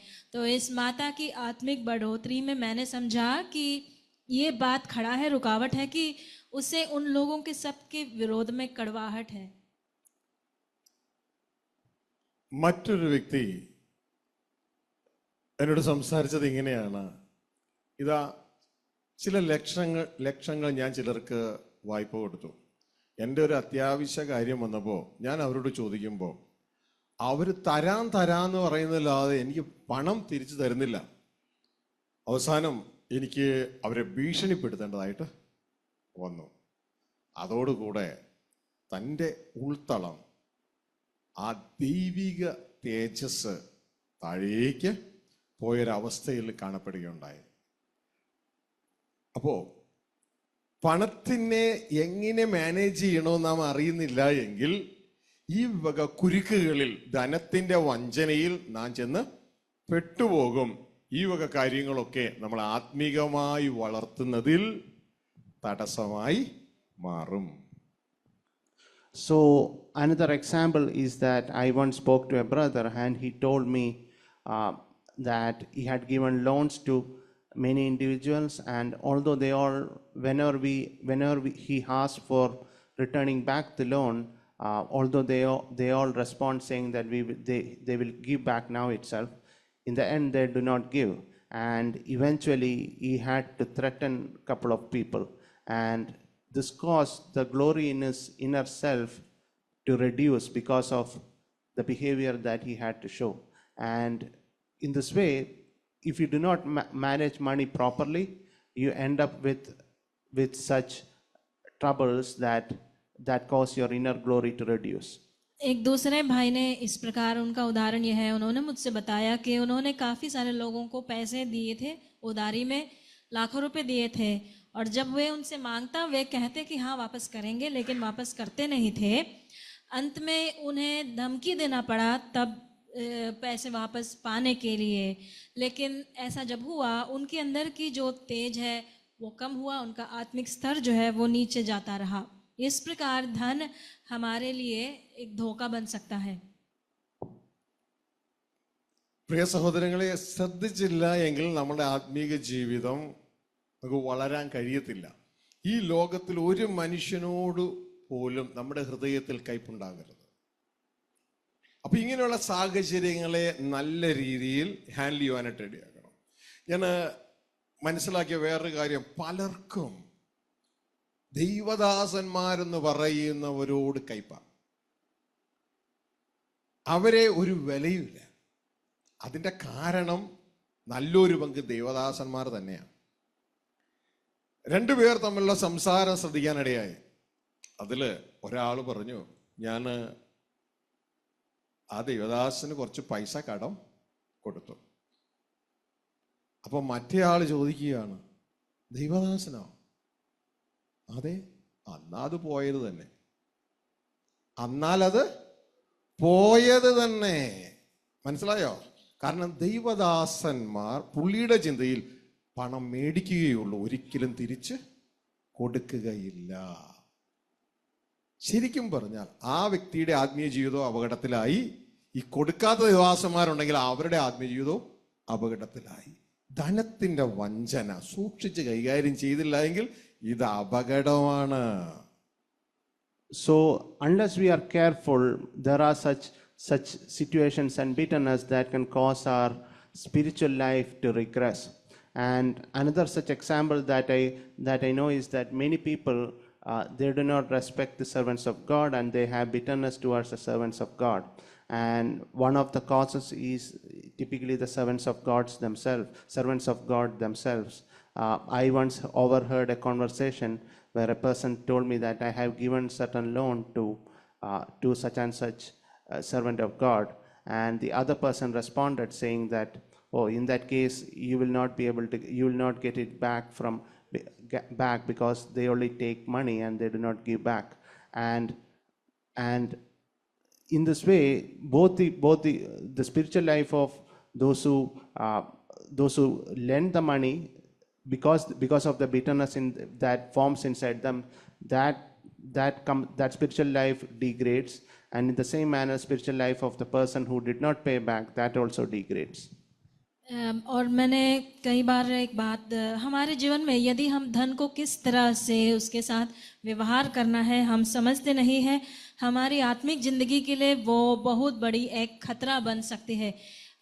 ये हमारे जीवन में हमें कभी भी किसी के प्रति कड़वाहट नहीं होना चाहिए।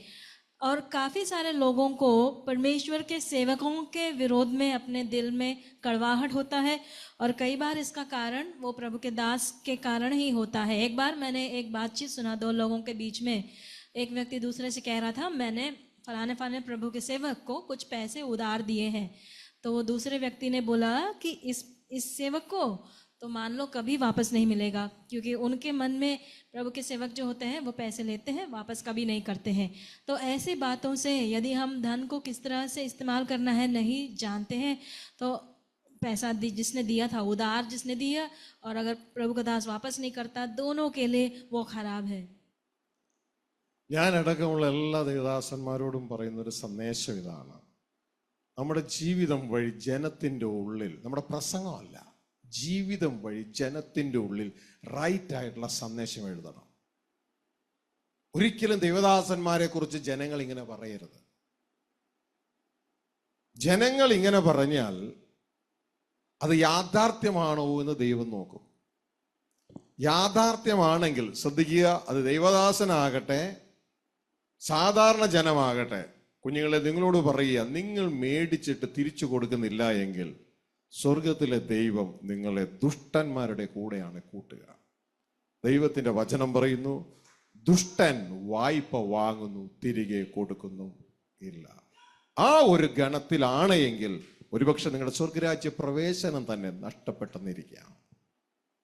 So I always tell the servants of God that you should always strive to send the right message to the people, and not through preaching, but right message through your own life, because else God, if for example, like the situation earlier, if somebody says something like he doesn't pay back, then God hears that and God examines whether that is true. And as the word of God says, the wicked, although wicked he lends and never pays back, wicked he borrows and never pays back. So in such a case, God could potentially end up counting you among the wicked. मैं अपने साथ के सेवकों से हमेशा कहता हूँ कि तुम अपने आप को संभालो कि अपनी प्रचार से बढ़कर तुम्हारी जो जिंदगी से जो संदेश है वो हमेशा खरा होना चाहिए। उसमें कभी भी कुछ गलत बात लोगों तक पहुंचना नहीं चाहिए। यदि आपने प्रभु के दास हो या फिर आम आदमी हो, अगर आपने कर्जा लिया है और अगर वापस नहीं करते हैं, परमेश्वर आपको इन दुष्टों के झुंड में गिनेगा, क्योंकि जिस प्रकार वचन में लिखा है, दुष्ट उधार लेता है उसे वापस नहीं करता। अगर आप ऐसे कहते हैं तो शायद परमेश्वर का राज्य भी आपके लिए नष्ट हो जाए। സങ്കീർത്തനം 37:21 നമ്മളെല്ലാവരും മാർക്ക് ചെയ്യേണ്ട ഒരു പോയിന്റാണ്. ദുഷ്ടന്മാരുടെ കൂടെ ദൈവം നമ്മളെ കൂട്ടരുത്. ആ ദുഷ്ടന്മാരുടെ പ്രത്യേകത എഴുതിയിരിക്കുകയാണ്: ദുഷ്ടൻ വായ്പ വാങ്ങുന്നു തിരികെ കൊടുക്കുന്നില്ല, നീതിമാനോ കൃപാലുവായി ദാനം ചെയ്യുന്നു. ദുഷ്ടൻ വായ്പ വാങ്ങുന്നു തിരികെ കൊടുക്കുന്നില്ല. ഒന്ന് പറഞ്ഞേ, ഓൺലൈനിലായിരിക്കുന്നവരൊന്ന് പറഞ്ഞേ. ദുഷ്ടൻ വായ്പ വാങ്ങുന്നു, തിരികെ കൊടുക്കുന്നില്ല. ഇനി അവനവനെ തന്നെ ജഡ്ജ് ചെയ്തേ, ഞാൻ ആരാ? ഈ വചനം പ്രകാരം മനസ്സിലായോ?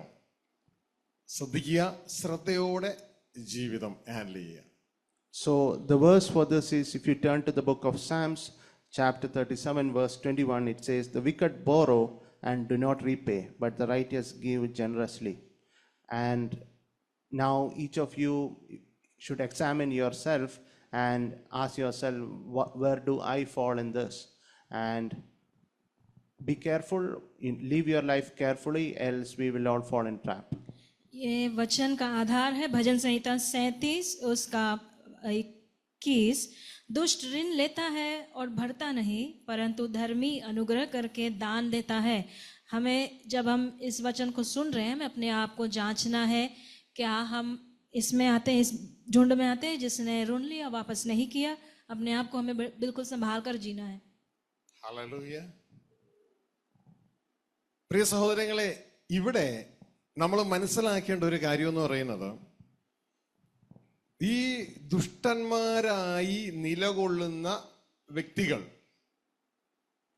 ദുഷ്ടന്മാരുടെ കാറ്റഗറിയിൽ അവര് ഇനി ആരാധിച്ചാലും പ്രാർത്ഥിച്ചാലും ദൈവത്തിന്റെ വചനം പറയുന്നു, ദൈവത്തിന് വെറുപ്പാണ്. ഇങ്ങനെ പലരുടെയും പ്രാർത്ഥനയും ആരാധനയും ചുമ്മാതാ, വെറുതെ അധ്വാനിക്കുക, ദൈവത്തിന് വെറുപ്പാ. ഇതാണ് സദൃശവാക്യം 15:8 പറയുന്നത്, ദുഷ്ടന്മാരുടെ യാഗം ആരാധന യഹോവയ്ക്ക് വെറുപ്പാണ്, നേരുള്ളവരുടെ പ്രാർത്ഥന ദൈവത്തിന് പ്രസാദമാണ്. ആദ്യം സ്വർഗീയ ഗവൺമെന്റുമായി നേരെയാകുക, അതിനുശേഷം പ്രാർത്ഥിക്കുക. ഇതുകൊണ്ടാണ് യേശു പറയുന്നേ, നീ യാഗം കഴിക്കാൻ വരുമ്പോ നിന്നോട് വല്ലവരും വിരോധമുണ്ടെന്ന് അറിഞ്ഞാൽ ആദ്യം യാഗമല്ല വേണ്ടത്, ആദ്യം അവന് പോയി കാര്യം സെറ്റിൽ ചെയ്യാൻ, എന്നിട്ട് വന്ന് യാഗം കഴിക്കാം. So if you turn to the book of Proverbs, chapter 15, verse 8, here it says, "The Lord detests the sacrifice of the wicked, but the prayer of the upright pleases him." So we spoke about the wicked earlier, how if you borrow money and do not pay back, you could potentially be wicked. And if you are wicked, then the Lord detests the sacrifice of the wicked. God does not accept such a sacrifice. And therefore, this is also the reason the word of God says that if you are to give a sacrifice, and if you remember that there is an outstanding issue with somebody, you should go and settle that issue before you come back and sacrifice. और अगर एक व्यक्ति दुष्ट लोगों के संग में गिना जाता है उस प्रकार से, तो वो चाहे कितना भी स्तुति आराधना करे, परमेश्वर उससे नफरत करेगा। हम नीति वचन 15:8 में इस प्रकार लिखा है, दुष्ट लोगों के बलिदान से यहोवा घृणा करता है, परंतु वह सीधे लोगों की प्रार्थना से प्रसन्न होता है। इसलिए ही प्रभु यीशु मसीह ने कहा, जब तू परमेश्वर के सामने बलिदान चढ़ाने आता है, तुझे अगर लगता है कि किसी को तेरे विरोध में कुछ है, तू अपनी आराधना बलिदान के वस्तु को वहां छोड़कर पहले उसके साथ सही बन के आना, मेल करके आना, तब परमेश्वर स्वीकार करेगा। ധനം നമ്മളെ വഞ്ചിക്കരുത്. ധനം നേടുവാൻ ശ്രമിക്കുമ്പോൾ അത് ദൈവം വെച്ച വ്യവസ്ഥയിലൂടെ അല്ല എങ്കിൽ, അതായത് നെറ്റിയിലെ വേർപ്പ് കൊണ്ട് നീ അത് നേടുവാനായിട്ട് ഇടയാകണം. അല്ലാത്ത വ്യവസ്ഥയിലൂടെ നമ്മൾ മറ്റുള്ളവന്റെ കയ്യിലുള്ളത് നേടുവാൻ ശ്രമിക്കുമ്പോൾ അത് നമ്മളെ പല പാപങ്ങളിലും കൊണ്ടെത്തിക്കുവാനായിട്ട് ഇടയാകും. ലോകം ചെയ്യുന്നൊരു മെത്തേഡ്, അതായത് സൂത്രത്തിലൂടെ കാര്യം നേടുവാൻ ലോകം ചെയ്യുന്നൊരു മെത്തേഡ് ഇതാണ്. ഏതെങ്കിലും ഒരു സുഖമില്ലാത്ത വ്യക്തിയുടെ പേരും പറഞ്ഞുകൊണ്ട്, അല്ലെങ്കിൽ കാലൊടിഞ്ഞു കിടക്കുന്ന ഒരു വ്യക്തിയുടെ പേരും പറഞ്ഞുകൊണ്ട് അയാൾക്ക് മരുന്ന് മേടിക്കാൻ ഇത്ര കോടി രൂപ വേണം, അതുകൊണ്ട് ആ വ്യക്തിയുടെ പേരിൽ ഒരു സഹായ നിധി ഉണ്ടാക്കി ഏതെങ്കിലും MLA കൊണ്ട് ഒപ്പിടിപ്പിച്ചെന്നും പറഞ്ഞൊരു പേപ്പറും ഒക്കെ സമ്പാദിച്ച് അവർ കൊണ്ടുവന്ന ആളുകളിൽ നിന്ന് പണം പിരിക്കാനായിട്ട് നോക്കും. എന്നാൽ പലപ്പോഴും ക്രിസ്തീയ സമൂഹത്തിൽ കാണുന്നത് വേറെ രീതിയാണ്. അതായത് ഇത് പറഞ്ഞുകൊണ്ടുള്ള ചില വചനങ്ങൾ വാട്സപ്പ് ചെയ്യും. നിന്നോട് ചോദിക്കുന്ന ഏവർക്കും കൊടുക്കണം, രാജാവ് തന്റെ വലത്തുള്ളവരോട് സംസാരിച്ചതും ഇടത്തുള്ളവരോട് സംസാരിച്ചതും ഒക്കെ അത് ഇന്ന് വാട്സപ്പ് ചെയ്യും. ഇന്ന് വാട്സപ്പ് ചെയ്താ കരുതിക്കൊള്ളണം, നാളെ പൈസ ചോദിച്ചുകൊണ്ട് വിളിക്കും. മനസ്സിലായോ? ഇതെല്ലാം ആത്മലോകത്തെ ധനത്തിന്റെ വഞ്ചനയാണ്. വളരെ ശ്രദ്ധിച്ച് കാര്യം കൈകാര്യം ചെയ്യണം. So another deceitfulness of wealth is that if you stray from the word method that God has kept, which is to make money through the sweat of your brow, and if you try to use deceitful methods to take money from others, that's also a deceitfulness of wealth. You are deceiving yourself. And one of the methods that we see in the secular world out there is that somebody has broken his leg or has some other issue like that, and they form a fund for that, and they start to collect fund in the name of that person, and they use it for something entirely different. When it comes to Christian world, they go even further. They send you WhatsApp you a verse saying that Jesus said to the one on his right this, one on his left this, and the next day they ask for wealth. So if somebody SMSs you or WhatsApps you such verses, realize that the next day he will be asking for money. So or do not fall for such deceitful methods to make wealth.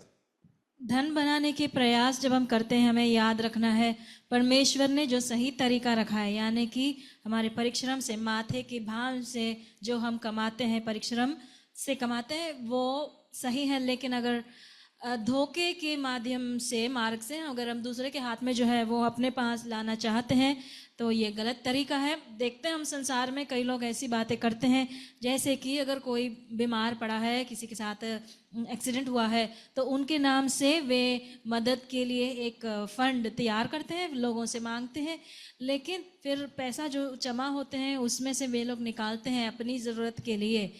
आत्मिक दुनिया में हम देखते हैं कुछ लोग इस तरह से करते हैं, व्हाट्सएप से लोगों को वचन भेजते हैं, टेक्स्ट करते हैं कि परमेश्वर ने कहा, यीशु मसीह ने कहा, मेरे दाहिने ओर तुम लोगों ने मेरी मदद की, पिता के आशीषित, मेरे आनंद में प्रवेश करो, ऐसे ऐसे बातें कहते हैं।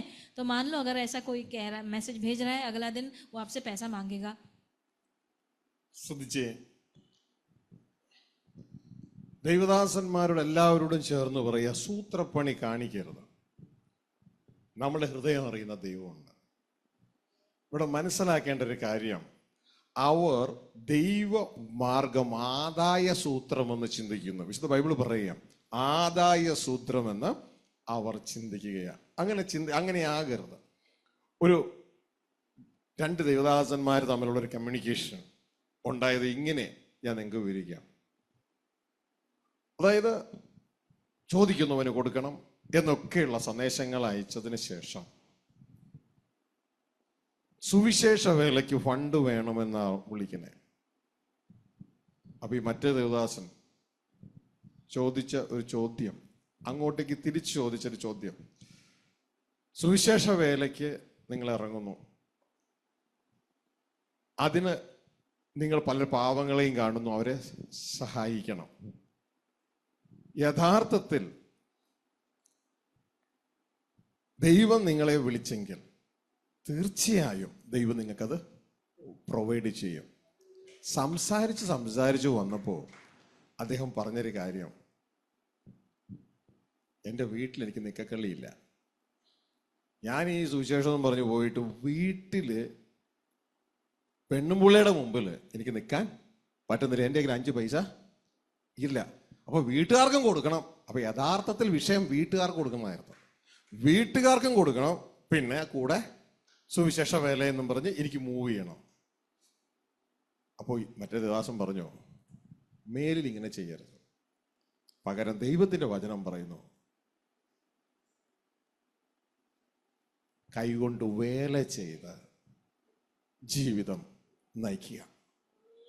കൈകൊണ്ട് വേല ചെയ്ത്, കർത്താവിന്റെ വചനം പറയുന്നു, വേല ചെയ്യാത്തവൻ തിന്നരുത്. അപ്പോ എല്ലാ ദേവദാസന്മാരും മനസ്സിലാക്കുക, പൗലോസിന്റെ ജീവിതം അദ്ദേഹം പകൽ കൂടാരപ്പണിയും ചെയ്തുകൊണ്ടായിരുന്നു ദൈവവേല ചെയ്തത്. അപ്പൊ ഇത് മനസ്സിലാക്കിക്കൊണ്ട് നമ്മൾ പ്രവർത്തിക്കണം. അല്ല, പത്രോസിനെ പോലെ നിങ്ങളെ പൂർണ്ണ സമയത്ത് വിളിച്ചിട്ടുണ്ടോ, നിങ്ങൾ ആ ഒരു രീതിയിൽ ചെയ്യുക. എങ്കിലും പൗലോസിനെ പോലെ നമ്മൾ നല്ല മാതൃകയുള്ളവരായിരിക്കണം എന്ന് എല്ലാവരെയും ഓർപ്പിക്കുകയാണ്. ധനമാർഗത്തിനായി നമ്മുടെ നാവ് വളയരുത്, നമ്മുടെ തൂലിക ചലിക്കരുത്. പകരം എല്ലാവരുടെ ഹൃദയത്തിൽ ദൈവം ഡിപ്പോസിറ്റ് ചെയ്യപ്പെടുവാൻ, ദൈവഹൃദയത്തിൽ നമ്മൾ ഡിപ്പോസിറ്റ് ചെയ്യപ്പെടുവാൻ വേണ്ടി പ്രവർത്തിക്കുക. So my advice to brothers and especially to servants of God is not to use gospel as a method of making wealth. I once overheard a couple of servants of God discussing with each other. One of them said that I need, after sending all these messages to everybody, he said that I need to raise money for the purpose of gospel, and they were discussing with each other, and finally the other person said, "Oh, if God has called you for sharing the gospel, he will definitely make a way." Finally, once the discussion proceeded, the first pastor said, "I cannot stay at home right now because my wife is always asking for money, and on top of that I also want to share the gospel, so therefore I need wealth." And the other pastor replied, "Do not do this again. Do not try to raise fund for gospel and use it for your own self, because when you share the gospel, you may need funds, because there may be individuals, poor people you may meet, and you may need to help them, but do not use it for your own self." And so this is a message that we should all imbibe in ourselves. और मैं सभी प्रभु के दासों से कहना चाहता हूँ, एक बार हमें कभी भी हमारे मुंह से धन के लिए, कई लोग हैं जो वचन में लिखा है उन लोगों के बारे में, परमेश्वर की सेवा को धन कमाने का मार्ग समझते बना देते हैं। एक बार दो प्रभु के दासों के बीच में चर्चा हो रहा था, वार्तालाप हो रहा था। उन्होंने इस प्रकार कहा, एक ने दूसरे से कहा कि मुझे पैसों की ज़रूरत है, क्योंकि सुसमाचार की सेवा के लिए दरिद्रों की भी मदद करता हूँ। तो प्रभु के दूसरे सुनने वाले प्रभु के सेवक ने कहा कि यदि परमेश्वर ने तुम्हें बुलाया है इस काम के लिए, तो तुम्हारे लिए वो रास्ता भी खोलेगा। बाद में पहले व्यक्ति ने, जब उन्होंने आगे बातचीत चला, तो उनसे समझ आया कि उनके घर में उनकी पत्नी उनसे पैसे मांगती है, तो उसके लिए उन्हें पैसों की ज़रूरत है। तो सुनने वाले प्रभु के दास ने कहा, ऐसा नहीं करना चाहिए। हम अपने मुंह से कभी भी परमेश्वर की सेवा के नाम के लिए, अपनी ज़रूरतों के लिए कभी मांगना नहीं चाहिए। इसलिए मैं सभी प्रभु के दासों से कहना चाहता हूँ, पौलुस की उदाहरण, उसने कहा कि सब लोग अपनी मेहनत के फल से जीने को सीखे। जो मेहनत नहीं, परिश्रम नहीं करता, वो पैसा या आयत जो है या वेतन कमाने का वो योग्य नहीं है। परमेश्वर ने आपको अगर पूरा समय सेवा के लिए बुलाया है, पत्रस के समान, तो वैसा हो, लेकिन पौलुस के समान हम अपनी ज़रूरतों के लिए खुद से ही मेहनत करें, ये अच्छा है। ശ്രദ്ധിച്ചാട്ടെ, ഈ രണ്ടാമത്തെ ദൈവദാസൻ ചെയ്തത് എന്താണെന്ന് അറിയാമോ? അദ്ദേഹം ഈ മെസ്സേജ് അയച്ച ദേവദാസനോട് കാര്യങ്ങൾ ചോദിച്ചു, മനസ്സിലാക്കി, എന്നിട്ട് പറഞ്ഞു, ഇനി മേലിൽ സുവിശേഷ വേലയെന്നും പറഞ്ഞ് ചോദിക്കരുത്. പകരം സ്ട്രെയിറ്റ് ആയിട്ട് നിങ്ങൾക്ക് ചോദിക്കാം, എൻ്റെ കുടുംബത്തിന് ഇങ്ങനെ ചില ആവശ്യങ്ങളുണ്ട്, ക്രമീകരണങ്ങളുണ്ട്.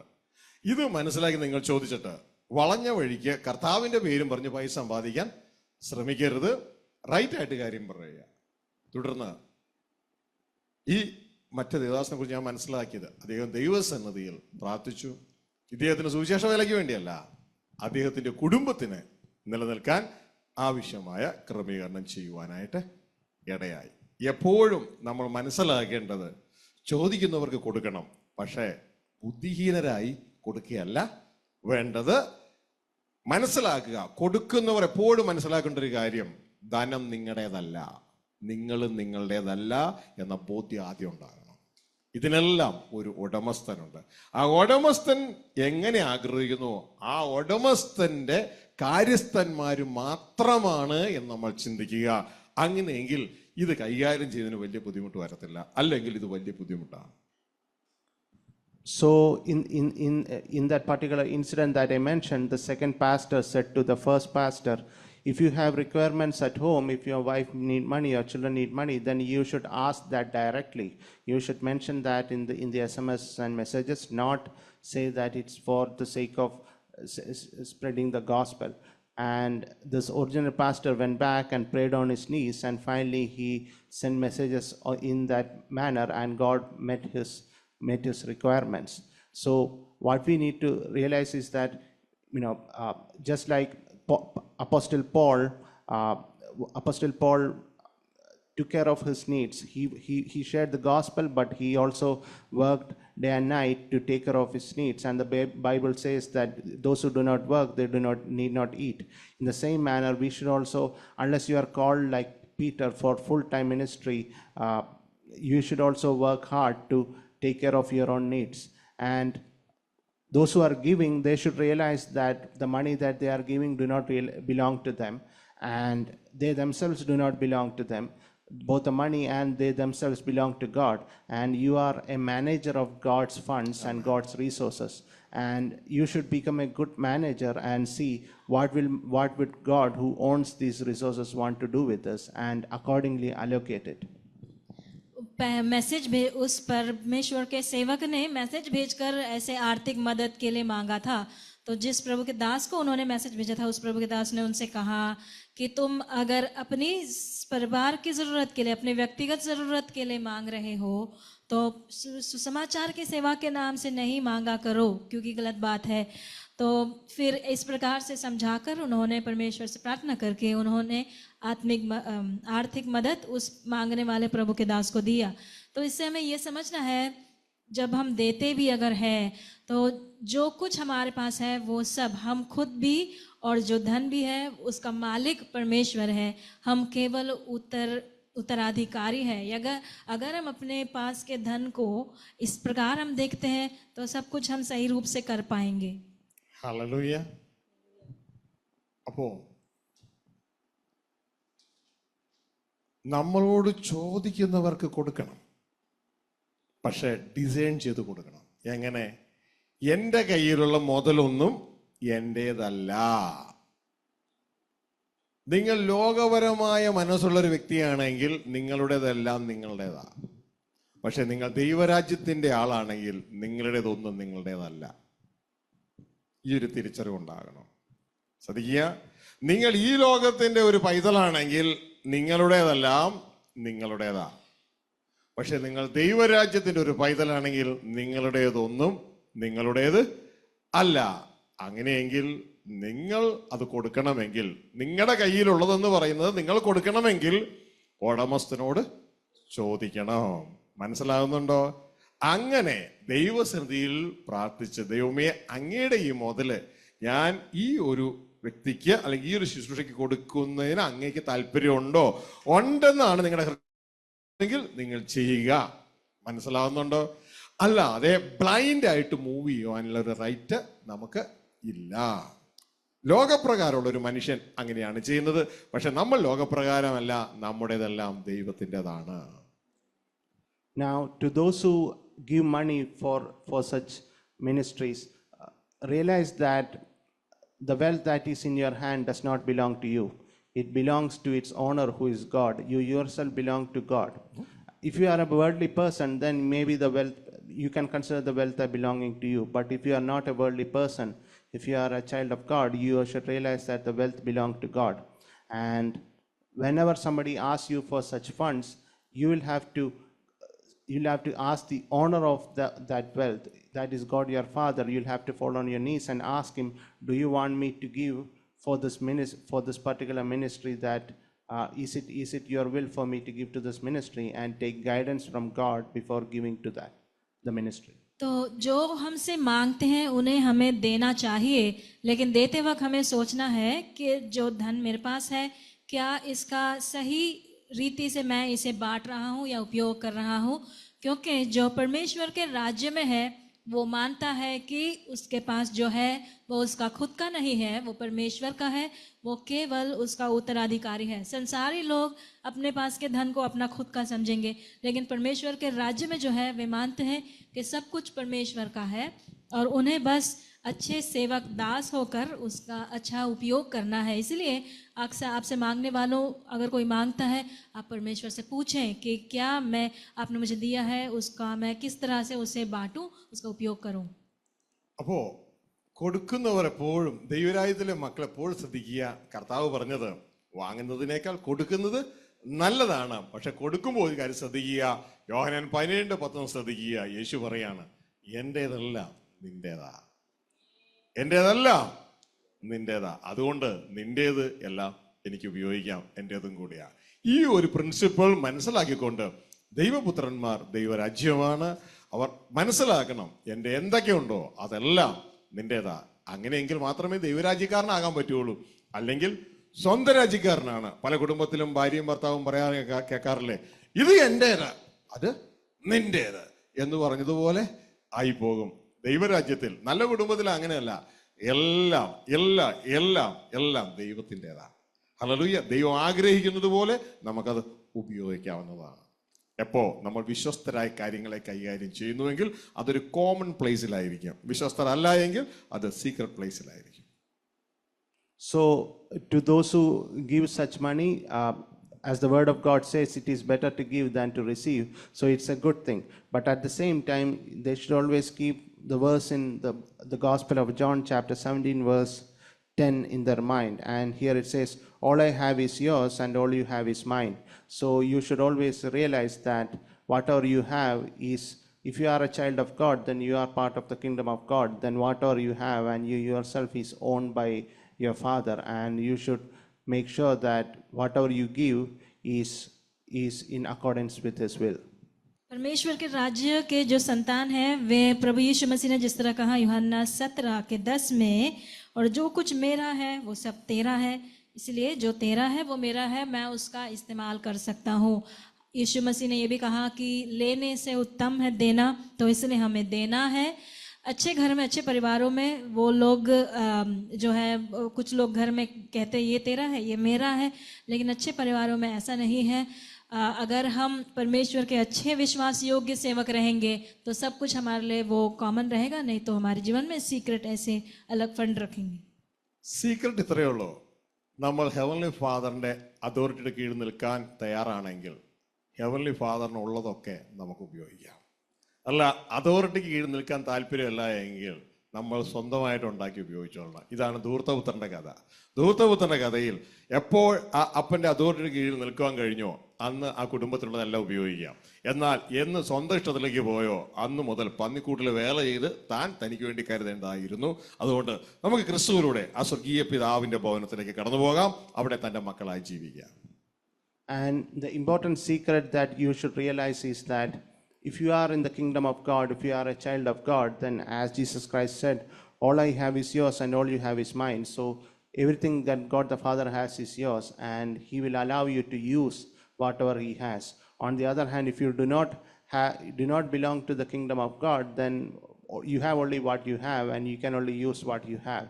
And this is also evident in the parable of the prodigal son, where when the prodigal son returned back to his father, he was able to use everything that his father had because he came back to his father into the kingdom. Before that, he was only able to use whatever he had, and he was starving. रहस्य ये है कि यदि हम पिता के अधीन में रहेंगे, उसके विश्वास मान, उसकी जो आज्ञा पालन करके रहेंगे, तो पिता का जो कुछ है वो हमको भी दिया जाएगा हमारे इस्तेमाल के लिए। लेकिन अगर हम उसकी बात नहीं मानते हैं, अपनी मर्जी पर जीते हैं, हमें जो चाहिए उसके लिए हमें खुद ही परिश्रम करके, मेहनत करके उसे कमाने की कोशिश करना पड़ेगा। ये बात हम उड़ाऊ पुत्र के उदाहरण में भी, दृष्टांत में भी देखते हैं। जब तक वो पिता के साथ में था, सब कुछ जो पिता का था वो भी उसका लाभ उठा सकता था, लेकिन जब खुद से गया तो उसे मेहनत करना पड़ा। सुरों के साथ में रहकर उसे पुरता भी नहीं था। ശ്രദ്ധിച്ചേ, നിങ്ങൾ ആരെങ്കിലും കടക്കാരായിട്ട് നിൽക്കുന്നുണ്ട്. എനിക്കറിയത്തില്ല നിങ്ങൾ ആരൊക്കെ കടക്കാരാണ് കടക്കാരല്ല എന്ന് എനിക്കറിയത്തില്ല. ഒറ്റ കാര്യം ശ്രദ്ധിക്കുക, ധൂർത്തപുത്രന്റെ കഥ നോക്കുക. ധൂർത്തപുത്രൻ പന്നിക്കൂട്ടിൽ ഒരുപക്ഷെ കടക്കാരനായിരിക്കും. ഹലോ, പന്നിക്കൂട്ടിലെ അവന്റെ ജീവിതത്തിൽ അവൻ ഒരുപക്ഷെ കടക്കാരനായിരിക്കും. കാരണം അവന് വിശക്കുന്നുണ്ട്, അവന് ആഗ്രഹിക്കുന്ന കിട്ടുന്നില്ല, പലരോടും ചോദിച്ചിട്ട് വേണം പലതും കിട്ടാനായിട്ട്. എന്നാൽ ശ്രദ്ധിക്കുക, അവന്റെ അപ്പന്റെ വീട്ടിൽ മടങ്ങിച്ചെന്ന ശേഷം അവന് കടക്കാരനാകാൻ വല്ല വ്യവസ്ഥയുണ്ടോ? അവന്റെ അപ്പന്റെ വീട്ടിൽ അവൻ തിരികെ ചെന്ന ശേഷം അവന് കടക്കാരനാകാൻ വല്ല വ്യവസ്ഥയുണ്ടോ? കാരണം അവൻ ചിന്തിക്കുന്നതിന് മുമ്പ്, ഒരാവശ്യം വരുന്നതിന് മുമ്പ് ആവശ്യം അവന് എത്തിക്കഴിഞ്ഞു. പ്രിയ സഹോദരങ്ങളെ, നമ്മുടെ ലൊക്കേഷൻ എവിടെയാണോ അതനുസരിച്ചിരിക്കും നമ്മളുടെ എക്കോണമി ലെവൽ എന്ന് മനസ്സിലാക്കുക. കർത്താവിന്റെ വചനം പറയുന്നു, നീ എൻ്റെ വചനങ്ങളെ അനുസരിച്ചാൽ നീ കടം മേടിക്കുന്നവനല്ല, നീ കടം കൊടുക്കുന്നവനാണ്. Now, Now, I do not know how many of you are in debt. If you are, just remember the parable of the prodigal son. And in this parable, when the prodigal son was in the sheep's, in the pig's pen, he was in debt. He always wandered for food, and he was in debt. But then when he went to his father's house, he was never in debt. He just need to think what he wants, and before that, whatever he wants will be provided to him, be it food, clothing, whatever else. And therefore, realize that the level of your economy will depend on where you are spiritually. Are you in the pig's pen, or are you in your father's kingdom?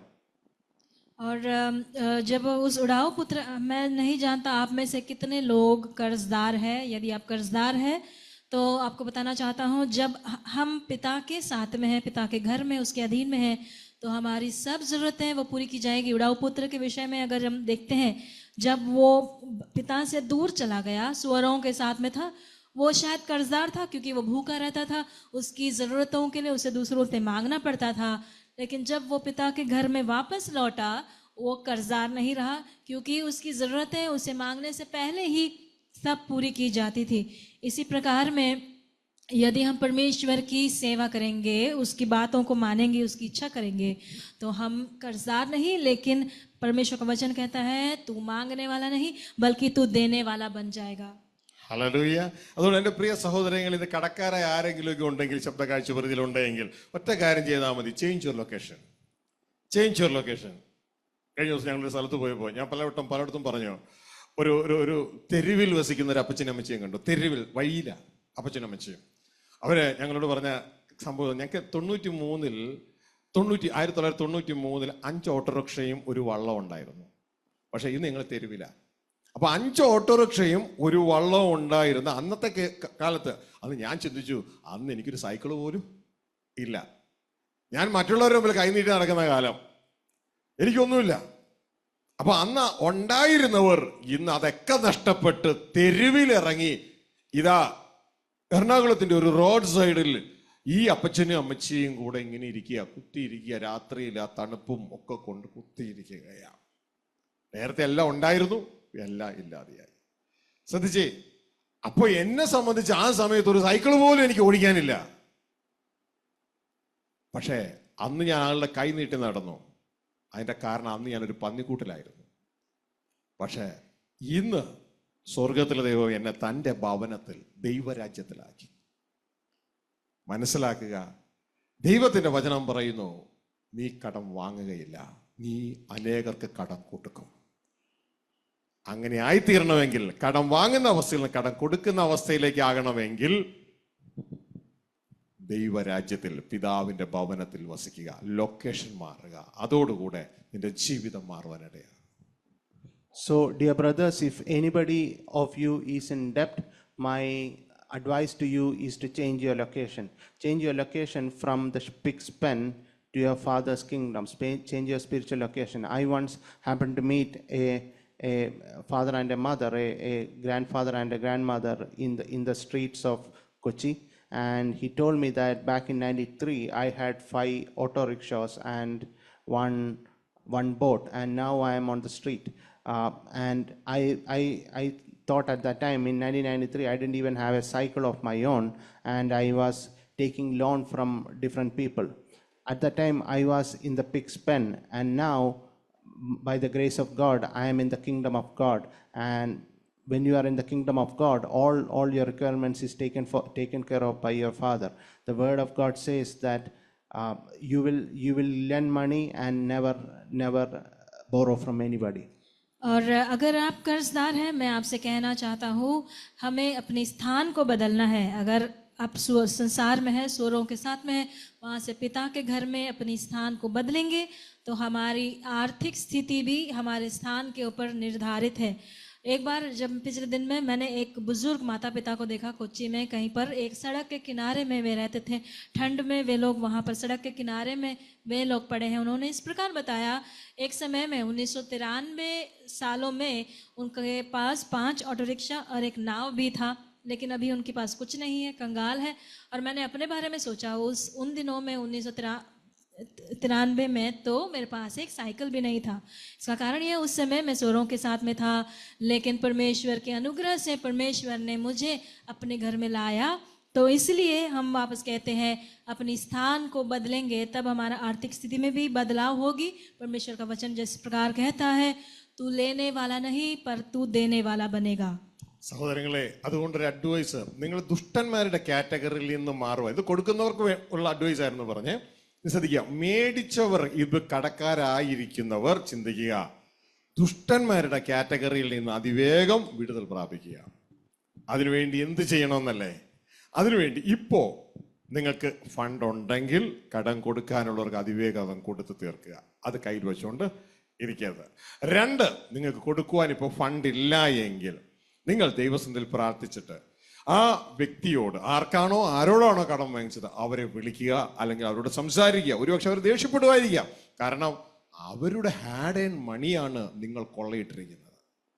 ദൈവം അത് ക്ഷമിക്കുന്ന ഒരു വിഷയമല്ല, കാരണം മറ്റുള്ളവൻ്റെ നിങ്ങളുടെ വീട്ടിൽ വന്നിരിക്കുകയാണ്. ദൈവത്തിന്റെ വചനം പറയുന്നു, മറ്റുള്ളവന്റെ നിങ്ങളുടെ വീട്ടിൽ വരാൻ പാടില്ല. അത് അവന്റെ റൈറ്റാണ്, അത് അവരുടെ റൈറ്റാണ്, അത് അവരുടെ അടുത്തിരിക്കണം. നിങ്ങൾ ഉടനെ തന്നെ ദൈവത്തോട് പ്രാർത്ഥിച്ചുകൊണ്ട് അവരെ വിളിച്ച് പറയണം, സ്നേഹിത, സഹോദരി, എനിക്കത് തരാൻ ആഗ്രഹമുണ്ട്, എൻ്റെ കയ്യിൽ ഇപ്പോൾ ഇല്ല, അതിവേഗം ഞാനത് തന്ന് തീർക്കാം എന്ന് അവരോട് പറഞ്ഞ് കാര്യങ്ങൾ വഴിയിൽ വെച്ച് തന്നെ സെറ്റിൽ ചെയ്യുവാനായിട്ട് ഇടയാകണം. ആർക്കും കടക്കാരനായി ഇരിക്കരുത്. തുടർന്ന് എന്ത് ചെയ്യണമെന്നറിയാമോ? ഈ കൈകൊണ്ട് അധ്വാനിക്കണം. ദൈവത്തോട് പ്രാർത്ഥിച്ച് കൈകൊണ്ട് അധ്വാനിച്ച് ആദ്യം അതുകൊണ്ട് നമ്മൾ ഭക്ഷിക്കുകയല്ല വേണ്ടത്, നമ്മുടെ അത്യാവശ്യം മാത്രം നിലനിർത്തിക്കൊണ്ട് ബാക്കിയുള്ള പൈസ അതിവേഗം കടം കൊടുത്ത് നിങ്ങൾ സ്വതന്ത്രമാകുവാനായിട്ട് ഇടയാകും. So, dear brothers, what we were speaking just now is the advice to those who are lending money. Now, to those who are in debt, those who are taking money, the advice is to pay back your debt if you can. So if you have money with you right now, then call the person whom you owe the money and pay them back. And if you do not have, then fall on your knees and pray to God so that you can get the fund to pay him. And you can call him up and say him that we will pay you back as soon as we can. He may become angry because it's his hard-earned money and he may want it back, but even so, make sure that you pay back as soon as you can. And because the word of God says that somebody else's money what belongs to somebody else should not be in your hands, and that's not something that God accepts. यदि आप कर्जदार हैं आज, तो आपके लिए ये सलाह है, आपके पास अगर पैसे हैं तो जल्दी से जल्द वो पैसे जिससे आपने ऋण लिया है उसे वापस करें, क्योंकि परमेश्वर का वचन कहता है कि जो दूसरे का है वो आपके पास नहीं आना चाहिए।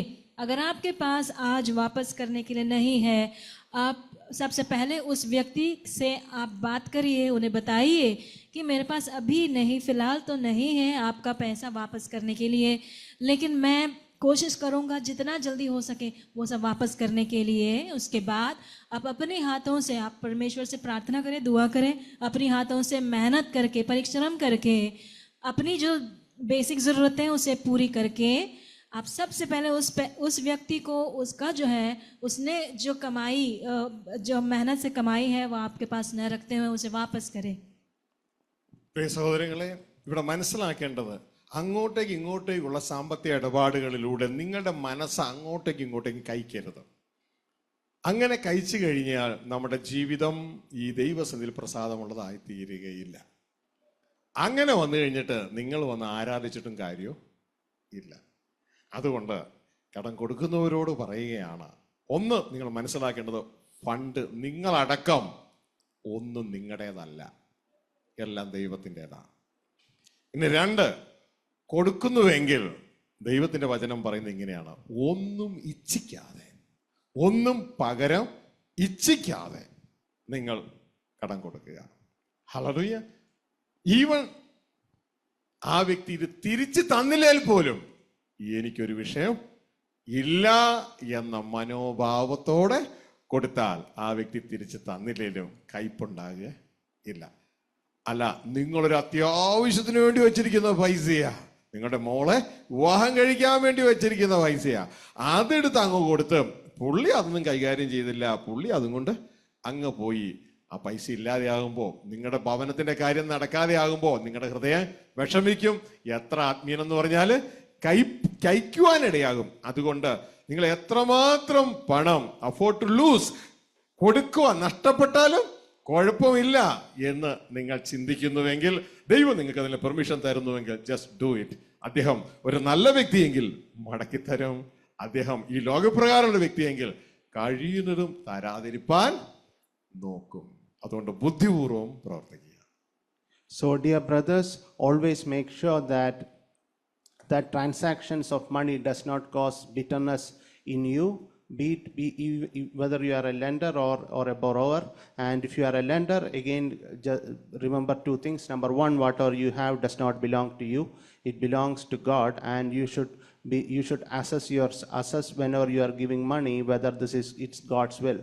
And number two, when you are giving money, always give without expecting back any payment at all, and give only those money that you can afford to lose. If you give, say you have accumulated certain funds for the sake of your daughter's wedding, and suddenly somebody asked and you gave it to them, and that person does not pay it back to you, even if you are a godly person, you will accumulate bitterness in your heart, and that will lead you away from God.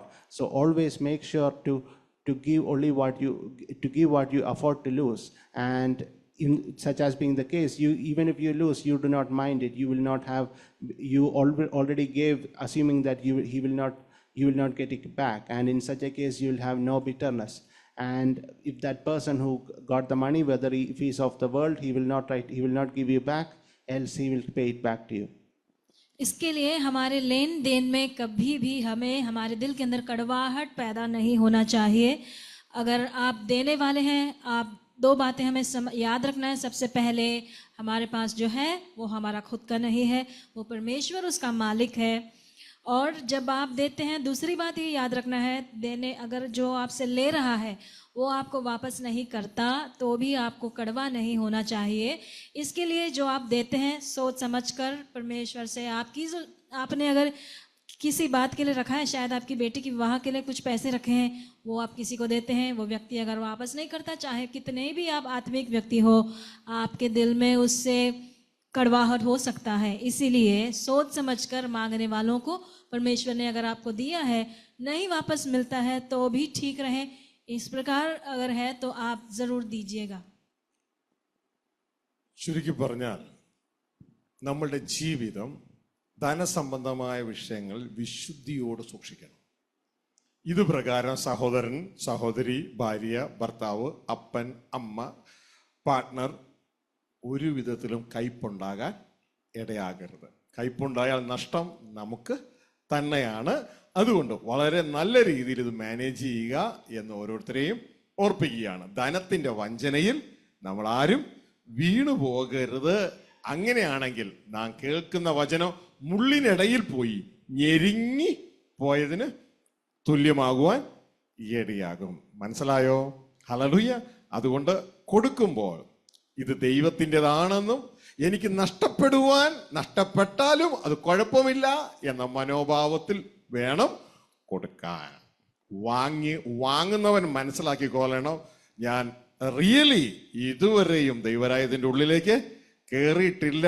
ദൈവരാജ്യത്തിന്റെ ഉള്ളിൽ കയറിയിട്ടുണ്ടെങ്കിൽ ദൈവത്തിന്റെ വചനം പറയുന്നു, നീ കടം മേടിക്കുന്നവനല്ല, അത് കൊടുക്കുന്നവൻ ആയിത്തീരും. കാരണം നിന്റെ അപ്പൻ നീ ആരുടെയെങ്കിലും മുമ്പിൽ കൈനീട്ടാൻ അനുവദിക്കുമോ? നിന്റെ അപ്പൻ സ്വർഗസ്ഥ പിതാവ് നീ ആരുടെയെങ്കിലും മുമ്പിൽ കൈനീട്ടാൻ അനുവദിക്കുമോ? നീ കൈനീട്ടിയാൽ ആർക്കാ കുറച്ചിൽ? നിന്റെ അപ്പനാ. അതുകൊണ്ട് അപ്പൻ പറയുന്നു, നീ കടം മേടിക്കുന്നവനല്ല, നീ കടം കൊടുക്കുന്നവനാകും. അപ്പോ അതിവേഗം ദൈവരാജ്യത്തിലേക്ക്, പന്നിക്കൂട്ടിൽ നിന്ന് ലോകത്തിൽ നിന്ന് ദൈവരാജ്യത്തിലേക്ക് യാത്രയാവുക. അങ്ങനെ അപ്പന്റെ കീഴിൽ അപ്പനൊരുക്കിയത് സന്തോഷത്തോടെ അപ്പന്റെ ഇഷ്ടം ചെയ്ത് അനുഭവിപ്പാൻ അപ്പനോട് കൂടെ നിൽക്കാം. ഇനി ആരെങ്കിലും വാങ്ങിച്ചിട്ടുണ്ടെങ്കിൽ നാം കേട്ടു, എന്താണ് ചെയ്യേണ്ടത്? കയ്യിലുണ്ടെങ്കിൽ ഇനി വെച്ചുകൊണ്ടിരിക്കരുത്, അതിവേഗം മടക്കി കൊടുക്കുക. അപ്പോൾ തന്നെ ചെയ്യേണ്ട ഒരു കാര്യം, കയ്യിലില്ല എങ്കിൽ ആ വ്യക്തിയെ വിളിച്ച് സംസാരിച്ച്, ഇതാ ഇന്ന ദിവസത്തിൽ ഇന്ന സമയത്ത് ഞാൻ ഫണ്ട് തരാം, ഞാൻ ദൈവത്തിൽ ആശ്രയിക്കുന്നു, എന്നോട് ക്ഷമിക്കണമേ എന്ന താഴ്മയോടുകൂടെ വേണം അത് സംസാരിക്കാൻ. തുടർന്ന് അധ്വാനിച്ച്, ദൈവം ആരോഗ്യം കൊണ്ട് അധ്വാനിച്ച് നമ്മുടെ ജീവിത ചെലവ് ഏറ്റവും കുറച്ച്, ഏറ്റവും ലിമിറ്റ് ചെയ്തിട്ട് ബാക്കി ഫണ്ട് കടം വീട്ടി സ്വതന്ത്രനാകുക, അതിവേഗം സ്വർഗീയ കുടുംബത്തിലേക്ക് കടന്നു വരിക.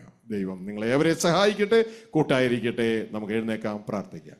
So, dear brothers, as we learned today, do not let financial matters, the deceitfulness of wealth, cause bitterness in you, because let it not cause bitterness in you against any brother or any relatives or anybody else, because that will lead you away from the kingdom of God.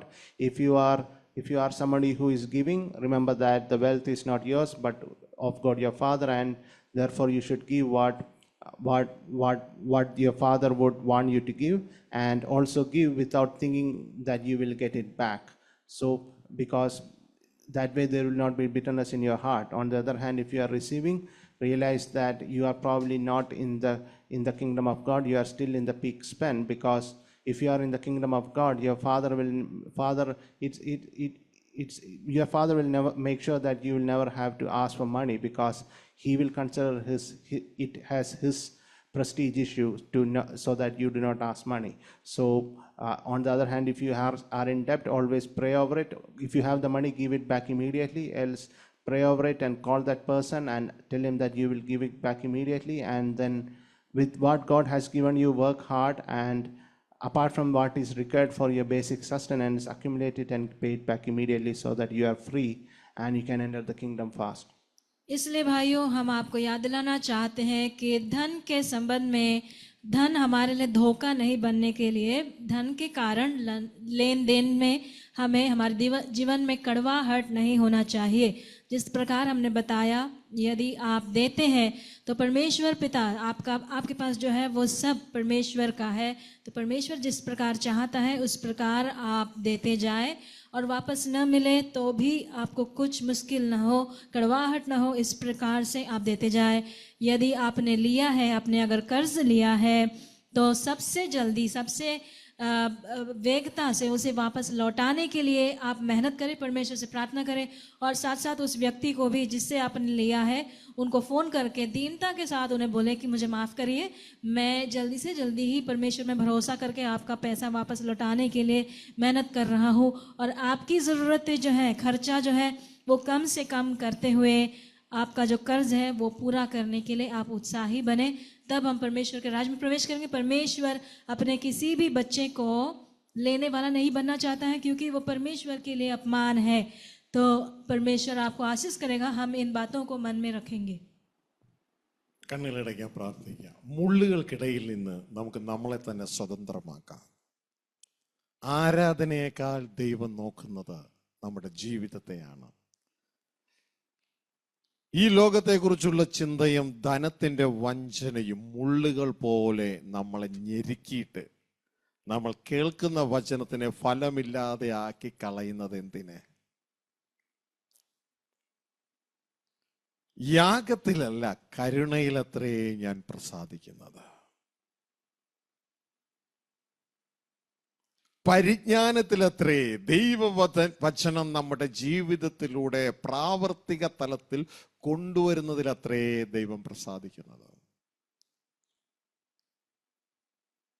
എന്നാൽ അവർ വചനം കേൾക്കുന്നുവെങ്കിലും ഇഹലോകത്തിന്റെ ചിന്തകളും ധനത്തിന്റെ വഞ്ചനയും മുള്ളുകൾ പോലെ വളർന്ന് അതിനെ ഞെരുക്കിക്കളയുന്നു. ഈ ഒരവസ്ഥ ഇല്ലാതിരിപ്പാൻ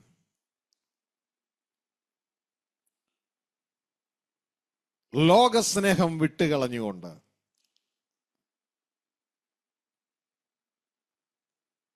ധനത്തെ റൈറ്റായി, ശരിയായി മാനേജ് ചെയ്യുവാൻ ദൈവമേ എന്നെ പഠിപ്പിക്കണമേ, അങ്ങ് പറഞ്ഞു തന്നതിനായി നന്ദി, ഇനിയും എന്നെ മനസ്സിലാക്കിക്കണമേ.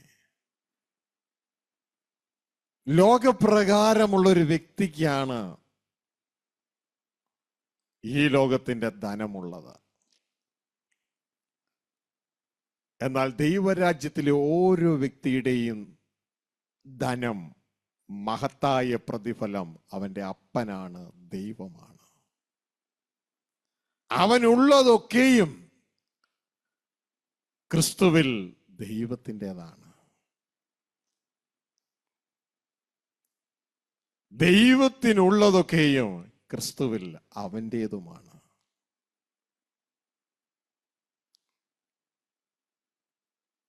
അവന് സ്വയമേ ഒന്നും ചെയ്യുവാൻ കഴിയുകയില്ല. ക്രിസ്തുവെ പോലെ ആമേൻ ആമേൻ ഞാൻ ഉറപ്പിച്ചും തറപ്പിച്ചും നിങ്ങളോട് പറയുന്നു, എനിക്ക് സ്വയമേ ഒന്നും ചെയ്യുവാൻ കഴിയുകയില്ല. കാരണം എല്ലാം പിതാവിൻ്റെതാണ്. ഇതേപോലെ നമ്മളുടേതല്ല, നമ്മൾ ഇന്ന് നമ്മുടേതെന്ന് ചിന്തിക്കുന്നതെല്ലാം നമ്മുടെ ഹൃദയത്തിൽ ദൈവത്തിൻ്റെതാകട്ടെ. അത് അങ്ങനെയാണല്ലോ. അങ്ങനെയെങ്കിൽ അതിൻ്റെ മുകളിൽ ഒരു തീരുമാനമെടുക്കുന്നത് ഞാനോ നിങ്ങളോ അല്ല, ദൈവമാണ് തീരുമാനമെടുത്ത് ഹൃദയത്തിൽ പ്രകാശിപ്പിച്ച് നമ്മളെ കൊണ്ടത് ചെയ്യിക്കുന്നത്. അതുകൊണ്ട് നമ്മളുടെ ജീവിതം ഈ ഭൂമിയിൽ നമ്മളുടേതല്ല, ദൈവത്തിൻ്റെ ഒരു മാനിഫെസ്റ്റേഷൻ ആയിത്തീരുവാൻ നമുക്ക് നമ്മളെ തന്നെ ദൈവകരങ്ങളിൽ ഏൽപ്പിക്കാം. ധനത്തിന്റെ വഞ്ചനയിൽ നിന്ന്, ആ മുള്ളുകളെ നമ്മുടെ ജീവിതത്തിൽ നിന്ന് പിറക്കി മാറ്റത്തക്ക രീതിയിൽ ഒരു കാട് വെട്ടിത്തെളിക്കുവാൻ ഒരാള്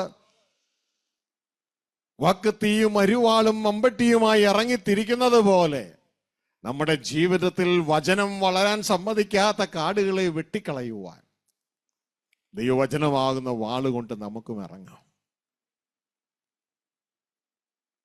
ഒരുപക്ഷെ ഈ വാക്കുകൾ നിങ്ങളുടെ ഹൃദയത്തിൽ പലരെയും വേദനിപ്പിച്ചിട്ടുണ്ടാകും, ദുഃഖിപ്പിച്ചിട്ടുണ്ടാകും. എങ്കിലും ദൈവഹിതപ്രകാരമുള്ള ദുഃഖം മാനസാന്തരത്തിലേക്കും അത് നിത്യജീവനിലേക്ക് നയിക്കുവാനിടയാകും. കടം കൊടുത്തിട്ടുള്ളവർ, കടം മേടിച്ചവരുടെ പ്രവൃത്തിയെക്കുറിച്ചുള്ള കയ്പും കൊണ്ടിരിക്കാതെ ആ കയ്പ് എന്റെ ജീവിതത്തിൽ എന്നെ നശിപ്പിക്കുമെന്ന് മനസ്സിലാക്കിക്കൊണ്ട് ആ വ്യക്തികൾക്ക് വേണ്ടി പ്രാർത്ഥിക്കുക. ഉപദ്രവിക്കുന്നവർക്ക് വേണ്ടി പ്രാർത്ഥിക്കുക. ശത്രുവെ സ്നേഹിക്കുക എന്ന ദൈവത്തിന്റെ വചനപ്രകാരം അവരെ അനുഗ്രഹിച്ച് പ്രാർത്ഥിക്കുക. അവരോട് കയ്പായിരിക്കരുത്.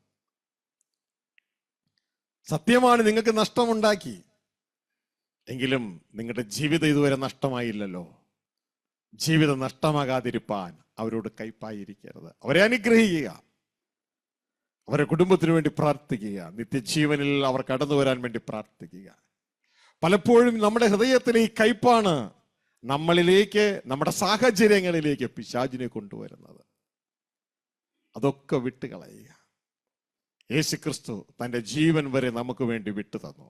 അങ്ങനെയെങ്കിൽ നമ്മളുടെ ഒരല്പം ഫണ്ട് വേറൊരാൾ കൊണ്ടുപോയി എന്നതുകൊണ്ട് കഴിച്ചിരിക്കാതെ ഇതാ നമ്മളും നമുക്കുള്ളത് പലതും വിട്ടുകളവാൻ യേശു പറഞ്ഞു, എൻ്റെ നാമത്തെ പ്രതി നിങ്ങൾ എന്തെല്ലാം വിൽക്കുന്നുവോ, എന്തെല്ലാം വിട്ടുകളയുന്നുവോ അതെല്ലാം അനേകമായി നിങ്ങൾക്ക് ഇവിടെ തന്നെയും നിത്യജീവനിൽ ലഭ്യമാകാനിടയാണ്. അതുകൊണ്ട് യേശുവിനെ പ്രതി അതങ്ങ് ഹൃദയത്തിൽ നിന്ന് വിടുക, അവരെ അനുഗ്രഹിച്ച് പ്രാർത്ഥിക്കുക. മറ്റുള്ളവരുടെ ഫണ്ട് തങ്ങളുടെ സ്വന്തമാക്കി, കടമെന്ന പേരിൽ തങ്ങളുടെ സ്വന്തമാക്കിയവർ, അവരോട് ദൈവത്തിന്റെ ആത്മാവ് പറഞ്ഞത് ഓർക്കുന്നുവല്ലോ. അത് നിങ്ങളുടെ ജീവിതത്തിന് നന്മയല്ല. ദുഷ്ടന്മാരുടെ കാറ്റഗറിയിലേക്ക് കടന്നു വരുന്ന ഒരു തലമാണ്. ദുഷ്ടന്റെ പ്രാർത്ഥന, ആരാധനയും ദൈവം കേൾക്കുന്നില്ല. അതുകൊണ്ട് അതിവേഗം അത് മടക്കി കൊടുക്കുക. അതിന് വകയില്ല എങ്കിൽ ആ വ്യക്തിയെ പോയി കാണുക. പ്രാർത്ഥനയോടെ നിങ്ങൾക്ക് ഏത് രീതിയിൽ പ്രവർത്തിക്കാൻ കഴിയും എന്നത് ആ വ്യക്തിയെ അറിയിക്കുക. അതിവേഗം അത് സെറ്റിൽ ചെയ്യുവാൻ ഇടയാകട്ടെ. ഒരുപക്ഷെ നിങ്ങൾ പോയി കാണുമ്പോൾ ആ വ്യക്തി യേശുവിനെ പോലെ, ഒരുപക്ഷെ ദൈവം അദ്ദേഹത്തിന്റെ ഹൃദയത്തിൽ തോന്നിച്ച് നിങ്ങളുടെ കടം ഇളച്ചു തരും. ദൈവം നിങ്ങളെ സഹായിക്കട്ടെ. പ്രാർത്ഥിക്കുക. ഞങ്ങളുടെ സ്വർഗസ്ഥ പിതാവേ, ഞങ്ങളുടെ ആരാധനയുടെ പാട്ടുകളല്ല, പ്രാർത്ഥനയുടെ ഗംഭീരതയല്ല, അതിനേക്കാൾ ഉപരി ഞങ്ങളുടെ ജീവിതമാണ് അങ്ങ് നോക്കുന്നത് എന്ന് ഞങ്ങളുടെ ജീവിതം പ്രസാദമായാൽ ഞങ്ങളുടെ ആരാധനയിലും അങ്ങേക്ക് പ്രസാദം ഉണ്ടാകുമെന്ന് കയ്യിനോട് അങ്ങ് പറഞ്ഞ് ഞങ്ങൾ ഓർക്കുന്നു. നീ നന്മ ചെയ്യുന്നുവെങ്കിൽ എനിക്ക് നിന്നിൽ പ്രസാദം ഉണ്ടാവുകയില്ലയോ. അപ്പൊ ആ ജീവിതത്തിൽ ആരെയും വഞ്ചിക്കാതെ, ആരെയും തകർക്കാതെ, നാവ് കൊണ്ട് ആരെയും മുറിവേൽപ്പിക്കാതെ, എല്ലാവരെയും തളർന്നിരിക്കുന്നവരെ വാക്കുകൊണ്ട് താങ്ങേണ്ടതിന് അങ്ങ് ഞങ്ങൾക്ക് ശിഷ്യന്മാരുടെ നാവ് തരണമേ. ഈ മക്കളുമായി ഞങ്ങളുടെ സന്നിധിയിലേക്ക് വരികയാണ്.